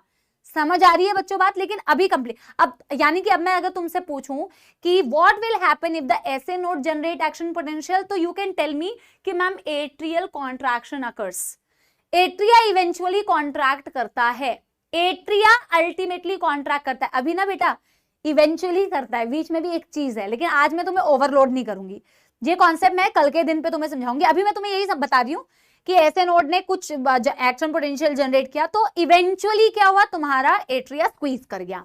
लेकिन सिर्फ यहाँ पे मामला खत्म नहीं होता है, सिर्फ एट्रिया को कॉन्ट्रैक्ट करवाना हमारा पर्पस नहीं है। आगे बेटा अब तुम मुझे एक चीज सोच के बता। अच्छा एक चीज और मुझे तुम्हारा आंसर चाहिए। अच्छा एट्रिया से तो वेंट्रिकल में ब्लड कैसे जाएगा? फिर भी तुम थोड़ा बहुत सोच पाते हो कि यार ठीक है ना, हार्ट ऐसे प्रेजेंट है, ऊपर से नीचे तो ब्लड आ ही सकता है। लेकिन बेटा क्या तुमने कभी सोचा है कि वेंट्रिकल से ब्लड पल्मोनरी आर्टरी और आयोर्टा में कैसे चला जाएगा? हाँ, ये भी तो सोचना तुम्हें चाहिए ना कि हम जो बोलते जाते हैं, अब तक हमने जो चैप्टर्स में पढ़ा कि मैम राइट वेंट्रिकल से ब्लड जाएगा पल्मोनरी आर्टरी में, लेफ्ट वेंट्रिकल से ब्लड जाएगा आयोर्टा में, तो नीचे से ऊपर की तरफ कैसे ब्लड जा रहा है ना? ये भी सोचना चाहिए, ये भी सोचना होना चाहिए। तो definitely very good Anika, very good, yes absolutely. बहुत सारे बच्चे सही आंसर दे रहे हैं कि भैया अगर यहां से ब्लड को ऊपर की, खुद ही सोच के देखो ना, ये एक चेंबर है, यहाँ एक पाइप लगी है, तो अपने आप से बेटा ऐसे ऐसे करके ऊपर तो नहीं जा रहे हैं ना। Very good, very nice. तो भाई अपने आप से थोड़ी जा रहे हैं। जब मैं ये वाली चेंबर को ऐसे पिचकाऊंगी तो इसका जो भी लिक्विड है इसके साथ जो पाइप कनेक्टेड है उस पाइप में चला जाएगा। यस और नो? यस और नो? राइट। इसीलिए तो हार्ट ऐसे ऐसे पंप करता रहता है, ऐसे ऐसे पंप करता है, देखा ना? तो ये पंपिंग जो हो रही है, स्क्वीज जो हो रहा है, वो इन्हीं की वजह से हो रहा है, ठीक ना? तो ऐसे नोड ने इंपल्स किसको भेजा? एक तो दोनों एट्रिया को, और दोनों को भेजता है, एक के साथ नाइंसाफी नहीं करता है, दोनों को भेजता है, दोनों साथ में बेटा कॉन्ट्रैक्ट करते हैं, ठीक। और सिर्फ ऐसे नोड दोनों एट्रिया को नहीं भेजता है, इनफैक्ट वो सिग्नल को आगे पास करेगा, एक के बाद एक, एक के बाद एक, ऐसे सिग्नल पास होता है। तो ये सिर्फ इसको सिग्नल नहीं भेज रहा है, ये आगे सिग्नल किसको भेज रहा है? एवी नोड को भी भेज रहा है। एवी नोड के पास सिग्नल आता है तो वो खास कुछ कर नहीं रहा है, वो सिग्नल आगे पास कर रहा है। आगे वो सिग्नल किसको पास कर रहा है? आगे वो सिग्नल पास कर रहा है bundle of his. Bundle of his भी कुछ खास नहीं कर रहा है। आगे सिग्नल किसको पास हो रहा है? बंडल ऑफ हिज से सिग्नल पास हो रहा है पुरकिंजे फाइबर्स। और पुरकिंजे फाइबर की लोकेशन जहां है उसके अकॉर्डिंग तुम्हें उसका फंक्शन तो समझ में आ ही जाएगा। जैसे पुरकिंजे फाइबर के पास बेटा सिग्नल आता है, ऐसे नोड से ट्रैवल करके एवी नोड आ रहा है, एवी नोड से bundle of his, bundle of his से बेटा कहां आ रहा है? पुरकिंजे फाइबर। पुरकिंजे फाइबर कहां है? वेंट्रिकल की वॉल पे। तो अचानक से उनको भी होश आता है, तो पुरकिंजे फाइबर्स में जैसे इंपल्स आता है तो कौन स्क्वीज करेगी? कौन स्क्वीज करेगी? वेंट्रिकल। वेंट्रिकल स्क्वीज करेगी तो ब्लड किधर को जाएगा? आयोर्टा में और पल्मोनरी आर्टरी में। यही पूरा कार्डियक साइकिल का कॉन्सेप्ट है जो आज हम नहीं पढ़ेंगे। कार्डियक साइकिल पढ़ने में पूरा एक दिन लगता है, एक दिन मतलब लगता तो बेटा कई साल भी लग सकते हैं कहीं को, ठीक है, वो तो पढ़ने के ऊपर डिपेंड करता है। लेकिन एक पूरा लेक्चर एटलीस्ट 1 घंटे का तो कम से कम बेटा कार्डियक साइकिल का होता है, जो हम आज नहीं करेंगे, आज तो कर ही नहीं पाएंगे, ठीक है, वो हम कल करेंगे। आज समझ में आया कुछ बेटा? तुम्हें 70-80% भी समझ में आया? 70-80% तुम्हें समझ में आया जो मैंने बोला? यस। तुम धीरे धीरे लर्न करोगे। घबराना नहीं होता किसी टॉपिक से कि मैंने ये वर्ड नहीं सुना है, मैम मेरे को तो कुछ पता ही नहीं है। इट्स ओके बेटा, तो वही पढ़ाने के लिए तो हम है ना, कि जो तुमने नहीं भी सुना है उसको कैसे तुम्हें एक्सप्लेन किया जाए, है ना। तो अभी अपन क्या करते हैं बच्चों, जो बात मैंने आपको बताई ना पहले वो लिखते हैं।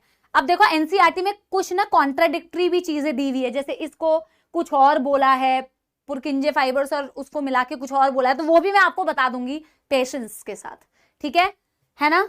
चलो, किसी किसी को 100% भी समझ में आया तो वो तो और बहुत अच्छी बात है बच्चों, वो तो बहुत ही अच्छी बात है, ठीक है।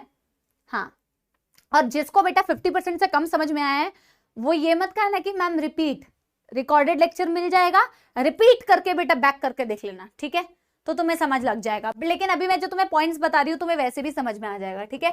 तो बेटा इसको थोड़ा नोट करना, ऐसे नोट, ऐसे नोड, ऐसे नोड ने इंपल्स किसको दिया, एवी नोड, एवी नोड से सिग्नल कहां गया, bundle of His, bundle of, short में लिख रही हूं सारी चीजें, बंडल ऑफ एज से कहां गया, पुरकिंजे फाइबर्स, इसको भी शॉर्ट में लिख सकते थे तुम, पीएफ, ठीक है। तो ऐसे node signals both atria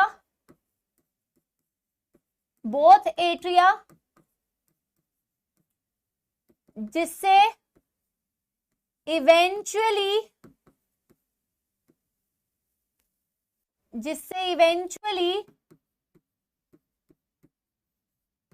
atrial contraction occurs, और कॉन्ट्रैक्शन के लिए वर्ड यूज करते हैं सिस्टोल, कॉन्ट्रैक्शन के लिए वर्ड यूज करते हैं सिस्टोल, तो इसको बोलते हैं एट्रियल सिस्टोल। और बेटा अभी मैं ना एक दो वर्ड्स आपको नहीं बता रही हूं, नहीं तो आप ना एकदम से ओवरबर्डन हो जाएंगे, डीपोलराइजेशन, रीपोलराइजेशन, ये वर्ड्स आपको अभी नहीं पता है, तो ये मैं आपको इंट्रोड्यूस करूंगी, बट थोड़ा धीरे धीरे करके इंट्रोड्यूस करूंगी, ठीक है। अभी आप सिर्फ सिस्टोल, डायस्टोल, सिस्टोल का मतलब होता है कॉन्ट्रैक्ट करना, डायास्टोल का मतलब होता है रिलैक्स करना, मैं लिखवा दूंगी नोट में। तो जब एट्रिया को सिग्नल मिला तो एट्रिया सिस्टोल कर रही है, मतलब एट्रिया कॉन्ट्रैक्ट कर रही है। जब ऐसे नोड से एवी नोड आया, एवी नोड से बंडल ऑफ एज आया, बंडल ऑफ एज से पुरकिंजे फाइबर्स आया, तो इवेंचुअली कॉजेस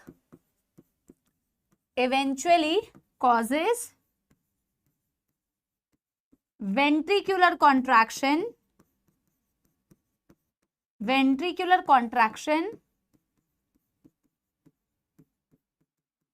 मतलब वेंट्रिक्युलर सिस्टोल।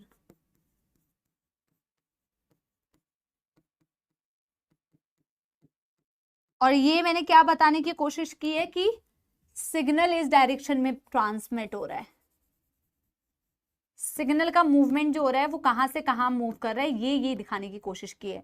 और एक नोट डाल के हम ये बात लिखेंगे, सिस्टोल का मतलब कॉन्ट्रैक्शन,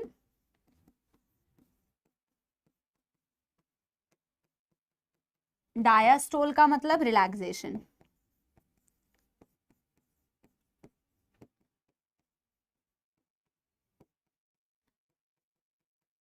ठीक है, इसे आप पहले नोट कर लो बच्चों,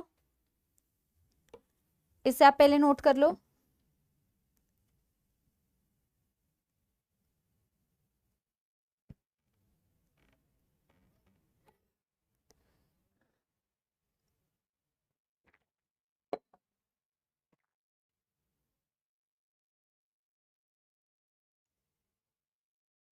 यस, यूनिडायरेक्शनल, हिमांशी, बिल्कुल बिल्कुल बेटा।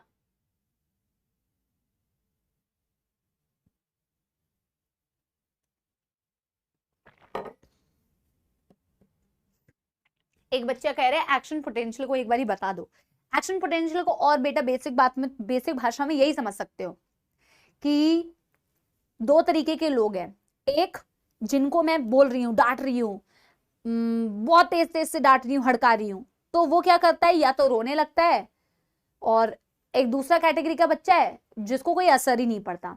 तो जिसको सिग्नल देने पर, स्टिमुलस देने पर, जिसको स्टिमुलस देने पर वो कुछ रिस्पॉन्स शो करे, वो रिस्पॉन्स को तुम बोल रहे हो एक्शन पोटेंशियल। मैं इसको इसी लैंग्वेज में थोड़ा लिख भी देती हूँ ताकि तुम भूलो ना, ठीक है, कि मैंने कुछ उसको पोक किया, मैंने उसको कुछ पोक किया, मैंने उसको स्टिमुलस दिया, तो उसने उसके अगेंस्ट में जो एक्शन किया उसे मैंने एक्शन पोटेंशियल बोला। अभी तो तुम ऐसे ही समझ सकते हो, है ना।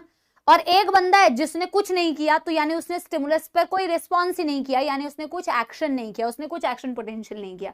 अभी तुम ऐसे ही समझ सकते हो, ठीक है? इससे समझ पा रहे हो? यस एवरीबॉडी, यस, हाँ, ठीक है ना?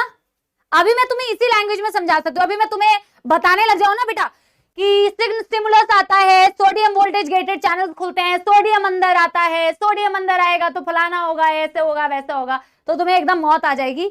तो जिसको एक्शन पोटेंशियल का मतलब नहीं समझ में आया ना, तो ऐसे डाल लो एक नोट में ही कि when given a stimulus, response produced is called action potential. अब तुम्हारे ऐसे नोड को तो बेटा कोई स्टिमुलस की जरूरत ही नहीं है। तुम्हारा ऐसे नोड ऑटो एक्साइटेबल है, खुद से एक्शन पोटेंशियल जनरेट कर पा रहा है, बस यही डिफरेंस है। तुम्हारा जो ऐसे नोड है ऑटो एक्साइटेबल है, खुद से बिना स्टिमुलस के एक्सटर्नल वो खुद से इंपल्स जनरेट कर पा रहा है, ठीक है? तो रिस्पॉन्स प्रोड्यूस्ड इज बेटा एक्शन पोटेंशियल। अभी तुम ऐसे याद रख सकते हो बस। अब पहले मैं एनसीईआरटी की रीडिंग कराती हूँ। एनसीईआरटी में जो एक चीज थोड़ा अलग दे रखी है उसको भी मैं समझाती हूँ, ठीक है? ये ऑटो एक्साइटेबल का मतलब यही हुआ ना बेटा कि उसको एक्सटर्नल स्टिमुलस की जरूरत नहीं पड़ी। ऑटो एक्साइटेबल, चलो मैं यहां लिख दे रही हूं,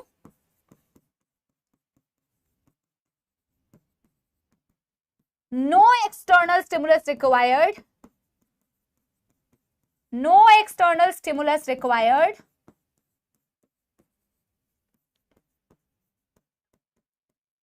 to generate action potential, to generate action potential। किसी बाहरी फैक्टर की जरूरत नहीं है। 284 ओल्ड एनसीईआरटी, कुछ बच्चे तो बस बहुत जल्दी से यही बताते हैं कौन सी एनसीईआरटी के पेज पे क्या दिया हुआ है, ठीक है? हाँ,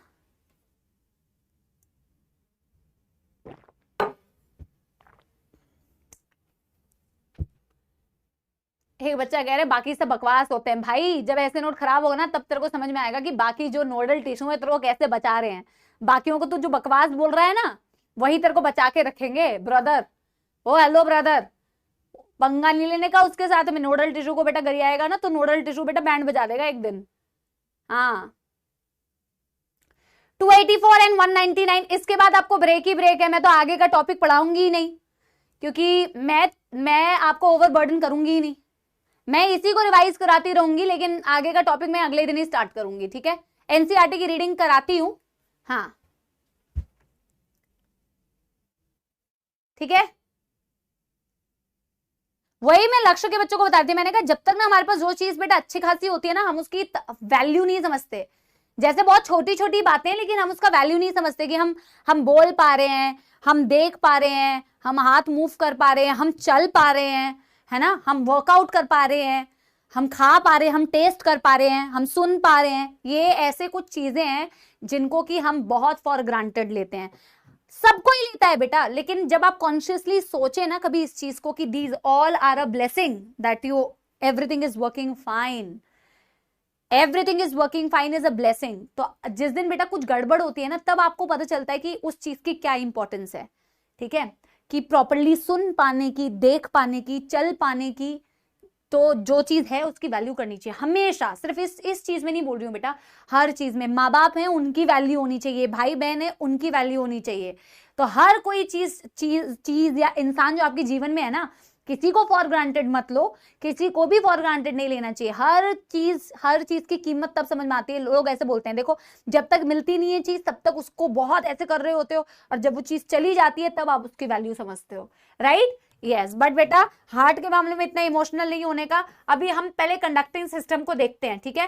पहले तो मैं तुम्हें हार्ट का ये डायग्राम दिखाती हूँ जो एनसीईआरटी में दिया हुआ है। इस डायग्राम को एक बार देखो, इस डायग्राम को जरा एक बार देखो, इस डायग्राम को। एनसीईआरटी का हर एक डायग्राम बेटा आपके लिए इंपॉर्टेंट है, हर एक चीज इंपॉर्टेंट है, ठीक है? तो ये एनसीईआरटी में क्या दिया हुआ है? आयोटा। ये एनसीईआरटी में क्या दिया है? वीना केवा। ये है सुपीरियर वीना केवा, ये है इंफीरियर वीना केवा, ठीक है? ये आपको क्या दिया हुआ है बच्चों? पल्मोनरी आर्टरी जो कि 1 पेयर होती है। ये आपको दिया हुआ है पल्मोनरी वेयर जो कि 2 पेयर होती है। इधर देखो 2, इधर देखो 2 दिखाया हुआ है ना, लेकिन इधर 2 से ना बच्चे ये समझने लगते हैं कि ये यहाँ ब्लड लेके आ रहा है, यहाँ नहीं ब्लड लेके आ रहा, ठीक है? ये आपका क्या है बेटा, राइट एट्रियम। ये क्या है बच्चों, आपका लेफ्ट एट्रियम। ये लेफ्ट एट्रियम से लेफ्ट वेंट्रिकल, ये राइट एट्रियम से राइट वेंट्रिकल। ये है आपके क्या, ये है आपके बेटा ट्राइकस्पिड वाल्व। ये है बच्चों क्या, आपके बाइकस्पिड कहां दिखाया हुआ है, यहाँ बाइकस्पिड, ये रहा बाइकस्पिड वाल्व, ठीक है, यस। अब यहाँ ट्राइकस्पिड वाल्व से भी बेटा कॉर्डेट टेंडने जुड़े हुए हैं, और ये यहाँ पे आपकी पैपिलरी मसल्स होती हैं, ठीक है, ये पैपिलरी मसल्स होती हैं। और ये आपका बेटा बाइकस्पिड वाल्व, यहां से भी कॉर्डेट टेंडन है, आपके पैपिलरी मसल से जुड़ी हुई है, ठीक है ना। हाँ, आगे देखना बेटा, यस बेटा इंशा, बेटा आगे पढ़ाने का मतलब यही है ना कि इसी टॉपिक को पढ़ रहे हैं, अब हम एनसीईआरटी से पढ़ेंगे, ठीक है। अब बेटा इस डायग्राम को और थोड़ा ध्यान से देखना, यहाँ पे इन लोगों ने, क्योंकि हमने तो एक डायग्राम में बहुत सारी एक्सप्लेनेशन दी थी, पर इन्होंने इसी डायग्राम में बेटा एसए नोड, एवी नोड सब दिखा दिया है। तो ये क्या है बच्चों, एसए नोड। एसए नोड बेटा एक्शन पोटेंशियल जनरेट करता है, इंपल्स जनरेट करता है। पहली बात तो लोकेशन, बेटा सारे लोग याद करो मेरे साथ, लर्न करो मेरे साथ। एसए नोड की location top right corner of right atrium, called as the pacemaker of heart, generates the action potential of around 70 to 75 times per minute, auto excitable. When it generates the impulse, it sends the signal to both the atria, जिसकी वजह से both atria will eventually contract, which is called as atrial systole, and it will also send the signal to AV node, which is called as atrioventricular node, which is located in the lower left corner of right atrium, lower left corner of right atrium. AV node से बेटा signal कहां जाता है, AV node से signal जाता है, देखो अब एनसीईआरटी ने ना, देखो यहाँ पे तो इसको बंडल ऑफ हिज रिप्रेजेंट कर दिया है जैसे हमने किया है ना, पर जो उन्होंने थ्योरी में लिखा है ना वो अलग लिखा है, जो मैं आपको बता दूंगी। पता दोनों ही चीजें होनी चाहिए, याद आपको एक रख लो, जो कि बंडल ऑफ हिज वाला जो हमने बनाया आप वो याद रख लो, पर पता आपको दोनों होना चाहिए। अगर बाई चांस, कभी ऐसा नहीं देंगे कि दोनों दे देंगे और आपको कंफ्यूज करेंगे, नहीं, पर अगर बाई चांस कभी ऐसा आ जाए तो आपको पता होना चाहिए, ठीक है। तो ऐसे नोड से बेटा एवी नोड से बेटा कहां, बंडल ऑफ हिज देखो दो पार्ट्स में से डिवाइडेड दिखा रहा है, और इवेंचुअली कहां, आपके पुरकिंजे फाइबर्स, आपके पुरकिंजे फाइबर्स। अच्छा एक चीज और बच्चों, एक चीज और, मैं जो आपको जनरल बहुत बात थी लेकिन पूछना भूल गई, हार्ट का ना बेटा ये वाला हिस्सा एपेक्स कहलाता है, ये बहुत इंपॉर्टेंट बात है, ये बहुत इंपॉर्टेंट बात है, आप नोट कर सकते हो, अपने डायग्राम में भी लिख सकते हो कि हार्ट का जो ये वाला हिस्सा होता है ये बेस होता है, ये वाला हिस्सा बेस होता है, और ये वाला हिस्सा, नीचे वाला हिस्सा एपेक्स कहलाता है, ठीक है, नीचे वाला हिस्सा एपेक्स कहलाता है, ऊपर वाला हिस्सा बेस कहलाता है। ये भी बहुत अच्छे से याद रखना, नीचे कोनिकल वाला पार्ट एपेक्स जो टिल्टेड होता है टुवर्ड्स द लेफ्ट, और ऊपर वाला हिस्सा बेस। अच्छा पहले मेरे को ये बताओ कि तुम्हें इस वाले डायग्राम में कोई दुख दर्द समस्या, फिर मैं तुम्हें बता रही हूँ एनसीईआरटी ने जो थ्योरी पार्ट है उसमें क्या अलग लिखा हुआ है, ठीक है। अगर आपको ये समझ में आ गया तो मेरे को एक बार थम्स अप दे दो, एक बार मेरे को थम्स अप दे दो अगर ये समझ में आ गया। यस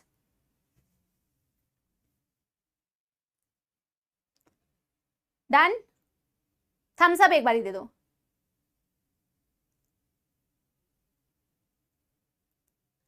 जो भी लोग लिख रहे हैं ना, जो स्पैम कर रहे हैं वीडियो कॉल, बेटा तुमसे कभी किसी ने नॉर्मल कॉल पे बात नहीं किया, तुम यहाँ पे कर रहे हो, वीडियो कॉल कर लो, वीडियो कॉल कर लो, पहले तुम नॉर्मल कॉल के लायक बन जाओ फिर तुमको वीडियो कॉल भी करेंगे, ठीक है। वही लोग हैं, हाँ थम्स अप। अब बेटा मैं आपको समझाती हूँ, तो तुम क्या सोच रहे हो तुम्हारी स्पैमिंग से मुझे कोई फर्क पड़ेगा, तुम्हारी बेइज्जती और हो जाएगी बेटा, तुम करते रहो स्पैम, पागल ना हो तो पढ़ लो यार, पढ़ लिख के कुछ बन जाओ, तब तो कोई जीवन में तुम्हें वीडियो कॉल भी करे, ऐसे तो तुम्हें कोई कॉल भी नहीं करे, तुमसे कोई मिलेगा ही नहीं भाई। वीडियो कॉल की जरूरत होती तो करती ना वीडियो कॉल करो, पढ़ो मत, वीडियो कॉल कर लो मैम, हाँ बातें करेंगे, यहाँ पे बातें करने के लिए तो आए हैं हम। अब एनसीईआरटी में बच्चों क्या दिया हुआ है, एनसीईआरटी में बिल्कुल ध्यान से सुनना क्योंकि इससे आगे का टॉपिक हम नहीं पढ़ रहे हैं, तो क्लैरिटी होनी चाहिए बेटा टॉपिक की। तो एनसीईआरटी में ये दिया हुआ है कि एवी नोड से जो बंडल आगे जाता है उसे बंडल ऑफ हिज नहीं बोला, उसे उन्होंने क्या बोला, उसे उन्होंने एवी बंडल बोला। अब देखो आपको कभी कंफ्यूजन नहीं होगी, आप ऐसे भी लर्न कर सकते हो। एक तो सिंपल तुम ये याद रख लो कि SA node, AV node, bundle of His, Purkinje fibre, ये तो सिंपल है, इसमें तो कोई कंफ्यूजन ही नहीं है, उसमें तो कोई कंफ्यूजन नहीं है, राइट। लेकिन दूसरा वाला भी तुम्हें याद हो जाएगा, दूसरे वाले में दिया हुआ है कि एवी नोड से जो बंडल निकलती है ना, ये इसको डायग्राम में तो इन्होंने बंडल ऑफ हिज बोला है, बट थ्योरी में लिखा हुआ है इसे एवी बंडल बोलते हैं। इसे एवी बंडल बोलते हैं, जो आगे जाके राइट और लेफ्ट बंडल में डिवाइड कर जाता है, और राइट और लेफ्ट बंडल आगे जाके पुरकिंजे फाइबर बनाते हैं। और बंडल ऑफ हिज इन्होंने थ्योरी में लिखा हुआ है कि bundle of his is the left and right bundle along with the पुरकिंजे fibre. मेरी बात समझ आ रही है? मेरी बात समझ आ रही है? यस। मैं इसे नोट डाल के लिखती हूँ, फिर मुझे बताना तुम्हें समझ आ रही है कि नहीं। तुम इसे अपने नोटबुक में नोट करो, तुम इसे अपने नोटबुक में नोट करो। एनसीईआरटी ने क्या कहा हुआ है, ठीक है? एनसीईआरटी कहती है, अरे यार ये कौन सा कलर हो गया, हाँ, एवी बंडल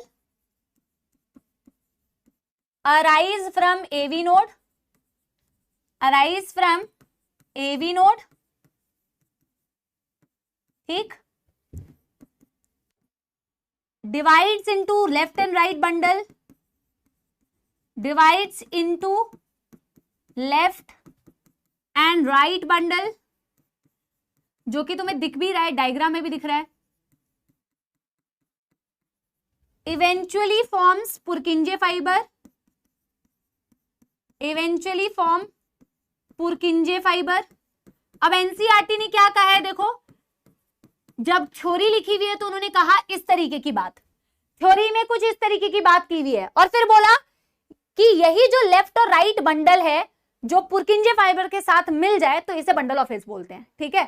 वैसे डायग्राम में अलग दिया हुआ है कि एवी नोड से bundle of his, bundle of his से पुरकिंजे फाइबर, पर यहां पे क्या है कि एवी नोड से AV bundle left right bundle में डिवाइड की, left right bundle Purkinje fibres form की, और इन दोनों को मिला के इन्होंने बंडल ऑफ हिज बोला। समझ में आया कि थ्योरी, वो नोटबुक में क्या दिया हुआ है, both forms bundle of his.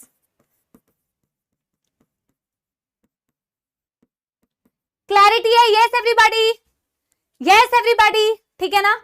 तो कोई कंफ्यूजन नहीं रहेगी, एनसीईआरटी की भी एक एक लाइन आपको क्लियर हो जाएगी, ठीक है ना?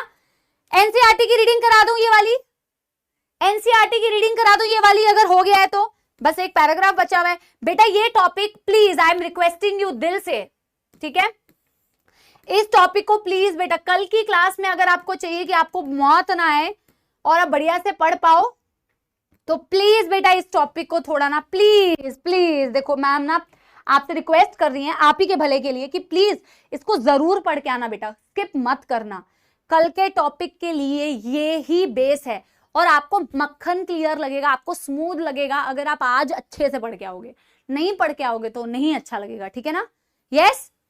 अभी देखो क्या करते हैं, रीड करते हैं आगे बेटा, उसी के आगे कंटिन्यूएशन है, ठीक है, उसी के आगे का कंटिन्यूएशन है। देखो क्या कहती है NCERT, entire heart is made up of cardiac muscles. Of course heart cardiac muscles की बनी है, जो मैं पहले भी तुम्हें बता चुकी हूँ, ठीक है? द वॉल, अच्छा तुम्हारे जो डाउट्स होंगे वो मैं ले लूंगी, जो तुम्हारे डाउट्स तुम डाउट उसमें लिखते हो, मैं टॉप डाउट्स तो लेती हूँ बेटा, काफी सारे डाउट्स का मैं खुद आंसर करती हूँ, काफी सारे डाउट्स का हमारे बैकएंड पे बहुत सारे टीचर्स हैं जो आपके डाउट्स लेते हैं, तो आप जरूर अपने डाउट्स लिखिए, हम आपके डाउट्स लेते हैं। मैं तो बहुत सारे, और मैं जो लेती हूँ तो पिन भी हो जाते हैं, तो इस वाले के डाउट्स आप लिख देना, मैं ले लूंगी, ठीक है? The wall of ventricles are much thicker than that of atria, ये भी हम देख चुके हैं कि वॉल ऑफ वेंट्रिकल्स जो होते हैं वो एट्रिया से ज्यादा थिक होते हैं। A specialized cardiac musculature called nodal tissue is also distributed in the heart. Special musculature जो होता है, जो आपके पूरे हार्ट में प्रेजेंट होता है, उसे आप नोडल टिश्यू बोलते हैं। A patch of this tissue is present in the right upper corner of the right atrium. It is called as sinoatrial node. Top right corner पे राइट एट्रियम के होता है आपका sinoatrial node. Another mass of this tissue is seen in lower left corner of the right atrium, close to the atrioventricular septum, called as atrioventricular node. तो एक lower left corner पे present होता है जिसे आप एवी नोड बोलते हो, जो बिल्कुल एट्रिया और वेंट्रिकल को दीवार जो है ना, एट्रियोवेंट्रिकुलर सेप्टम, उसके बिल्कुल पास होती है, क्योंकि नीचे की तरफ है ना। अब बंडल ऑफ, अब देखो एनसीईआरटी ने क्या दिया हुआ है, अब bundle of nodal fibre called AV bundle, बिल्कुल ध्यान से सुनो जो हमने लिखा है, a bundle of nodal fiber called AV bundle continue from AV node which pass through the atrioventricular septa to emerge on the top of interventricular septum, immediately divide into right and left bundle. तो AV bundle एवी node से arise हुआ, फिर आगे जाके left right bundle में divide कर गया, ठीक है, and give rise to minute fiber throughout the ventricle of the respective site called Purkinje fiber. आगे जाके Purkinje fiber बनाया. अब देखो इन्होंने बंडल ऑफ हिस किसको बोला यहाँ पे, the nodal musculature. कहाँ इन्होंने हटा दिया है क्या वो, ये न्यू एनसीईआरटी है, पुरानी एनसीईआरटी? अरे भैया दिया हुआ था भाई, तुम्हारे एनसीईआरटी में दिया हुआ है वो, यस भाई तुम्हारे एनसीईआरटी में वो लाइन दी हुई है, यहाँ तो दिया ही नहीं कि उसे बंडल ऑफ हिस बोलते हैं, इसमें बंडल ऑफ हिस मेंशन ही नहीं है। अमृता बेटा तेरी एनसीईआरटी में है, ऐसा कैसे हो गया, ये कौन सी है, तुम्हारी एनसीईआरटी में भी नहीं है, क्या बोल रहे हो? अरे भाई लास्ट ईयर भी मैंने पढ़ाई है भाई, यही वाली एनसीईआरटी। नो बोल रहे हो तो मुझे समझ नहीं आ रहा कि ओल्ड में है या न्यू में नहीं है। न्यू में है, ये मैं न्यू तो नहीं उठा के लेके आ गई हूं, ये बंडल ऑफ हिस वाला पॉइंट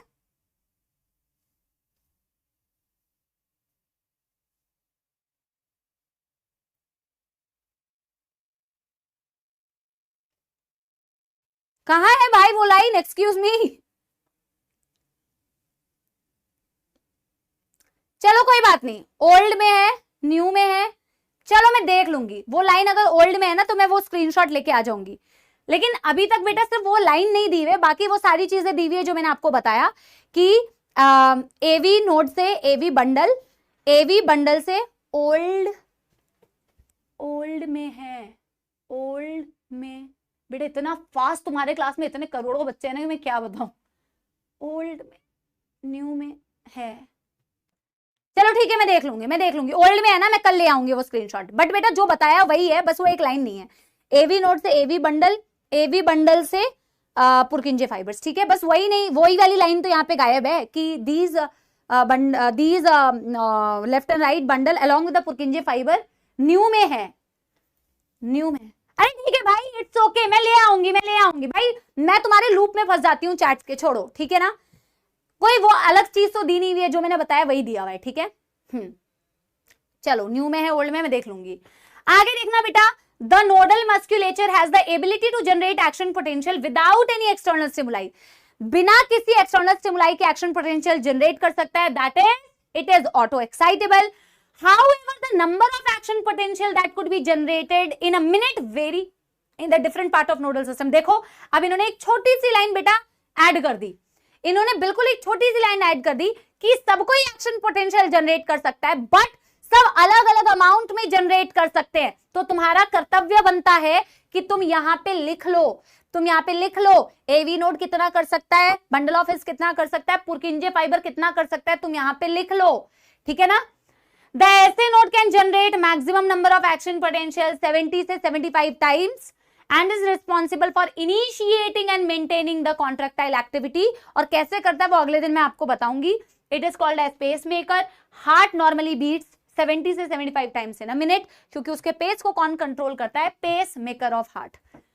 ओल्ड में है न्यू में है, पता नहीं क्या कर रहे हो बेटा, पहले मेरे को ये बताओ, मैं खुद देख लेती हूँ बेटा, सर्च कर लेती हूँ। मुझे ये बताओ यहां तक कोई दुखद समस्या तो नहीं, तो यहां से हम थैंक यू करते हैं, ठीक है। मैं देख लेती हूँ अगर मुझे अभी मिल जाए।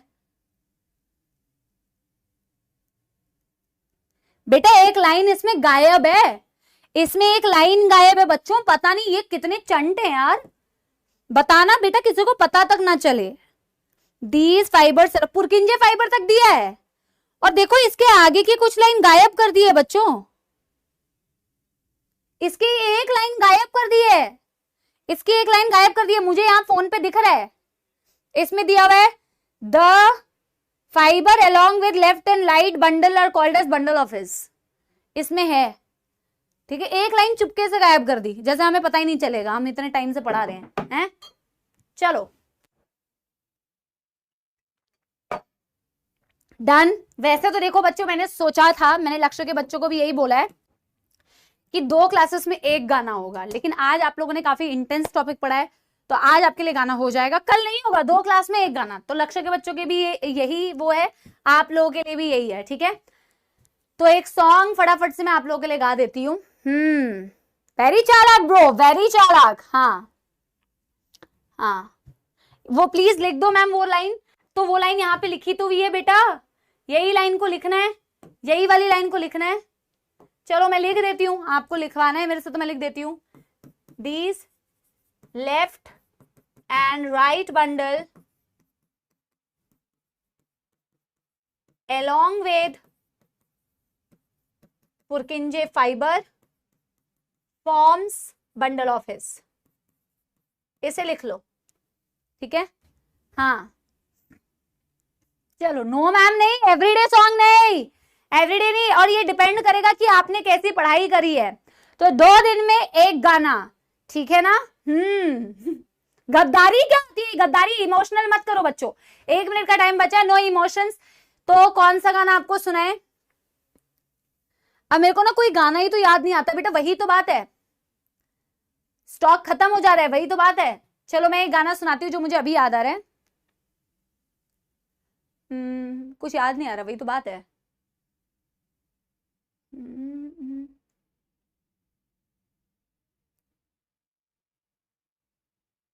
क्या गाऊं बच्चों, क्या गाऊं, जल्दी बताओ। हाँ थैंक यू, स्लाइड तो मैं लेके जा रही हूँ।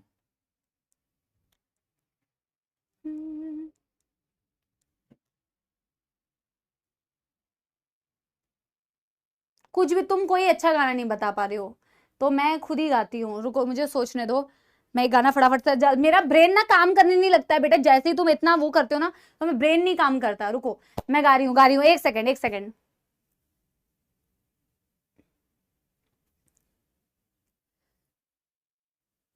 कुछ याद नहीं आ रहा, कुछ याद नहीं आ रहा है राम। रुको यार, पहले मैं केसरिया गा देती हूँ, केसरिया याद आ रहा है मेरे को, ठीक है। केसरिया का गाना कहाँ से स्टार्ट होता है? हाँ यहाँ से, ठीक है। बिल्कुल एकदम वो पैनिक होने लगता है। खामोशियां गाना मैंने तुम्हें सुनाया नहीं है क्या? खामोशियां तो मैंने तुम्हें सुनाया हुआ है। खामोशियां सुना दू? खामोशियां सुना रही हूँ, खामोशियां सुना दे रही हूँ, ठीक है। हाँ बेटा जल्दी, 46 हो गए, 1 मिनट ऊपर हो चुका है। खामोशियां गाना कहाँ से स्टार्ट होता है यार? भूल जा रही हूँ यार, मेरे को बहुत प्रेशर हो रहा है बेटा। क्या उस गली में कभी तेरा जाना हुआ, जहां से जमाने को गुजरे जमाना हुआ, मेरा समय तो वहीं पे है ठहरा हुआ, बताऊं तुम्हें क्या मेरे साथ क्या क्या हुआ। खामोशियां आवाज है, तुम सुनने तो आओ जरा, बेकरार है बात करने को, कहने दो इनको जरा, खामोशियां तेरी मेरी खामोशियां, खामोशियां लिपटे हुए खामोशियां। आज तो बहुत प्रेशर हो गया, मैं कल से ना, कल तो होएगा ही नहीं बेटा, 1 day 1 song, 2 day 1 song, okay. Thank you very much बेटा, ये टॉपिक जरूर पढ़ के आना, कोई डाउट्स होंगे तो जरूर आप वो डाउट्स वाले में लिख देना। I will try to take a few doubts and then there are also teachers who are going to take your doubts, so make sure you do that. पढ़ाई जरूर करना। I love you all, thank you very much, bye bye, love you.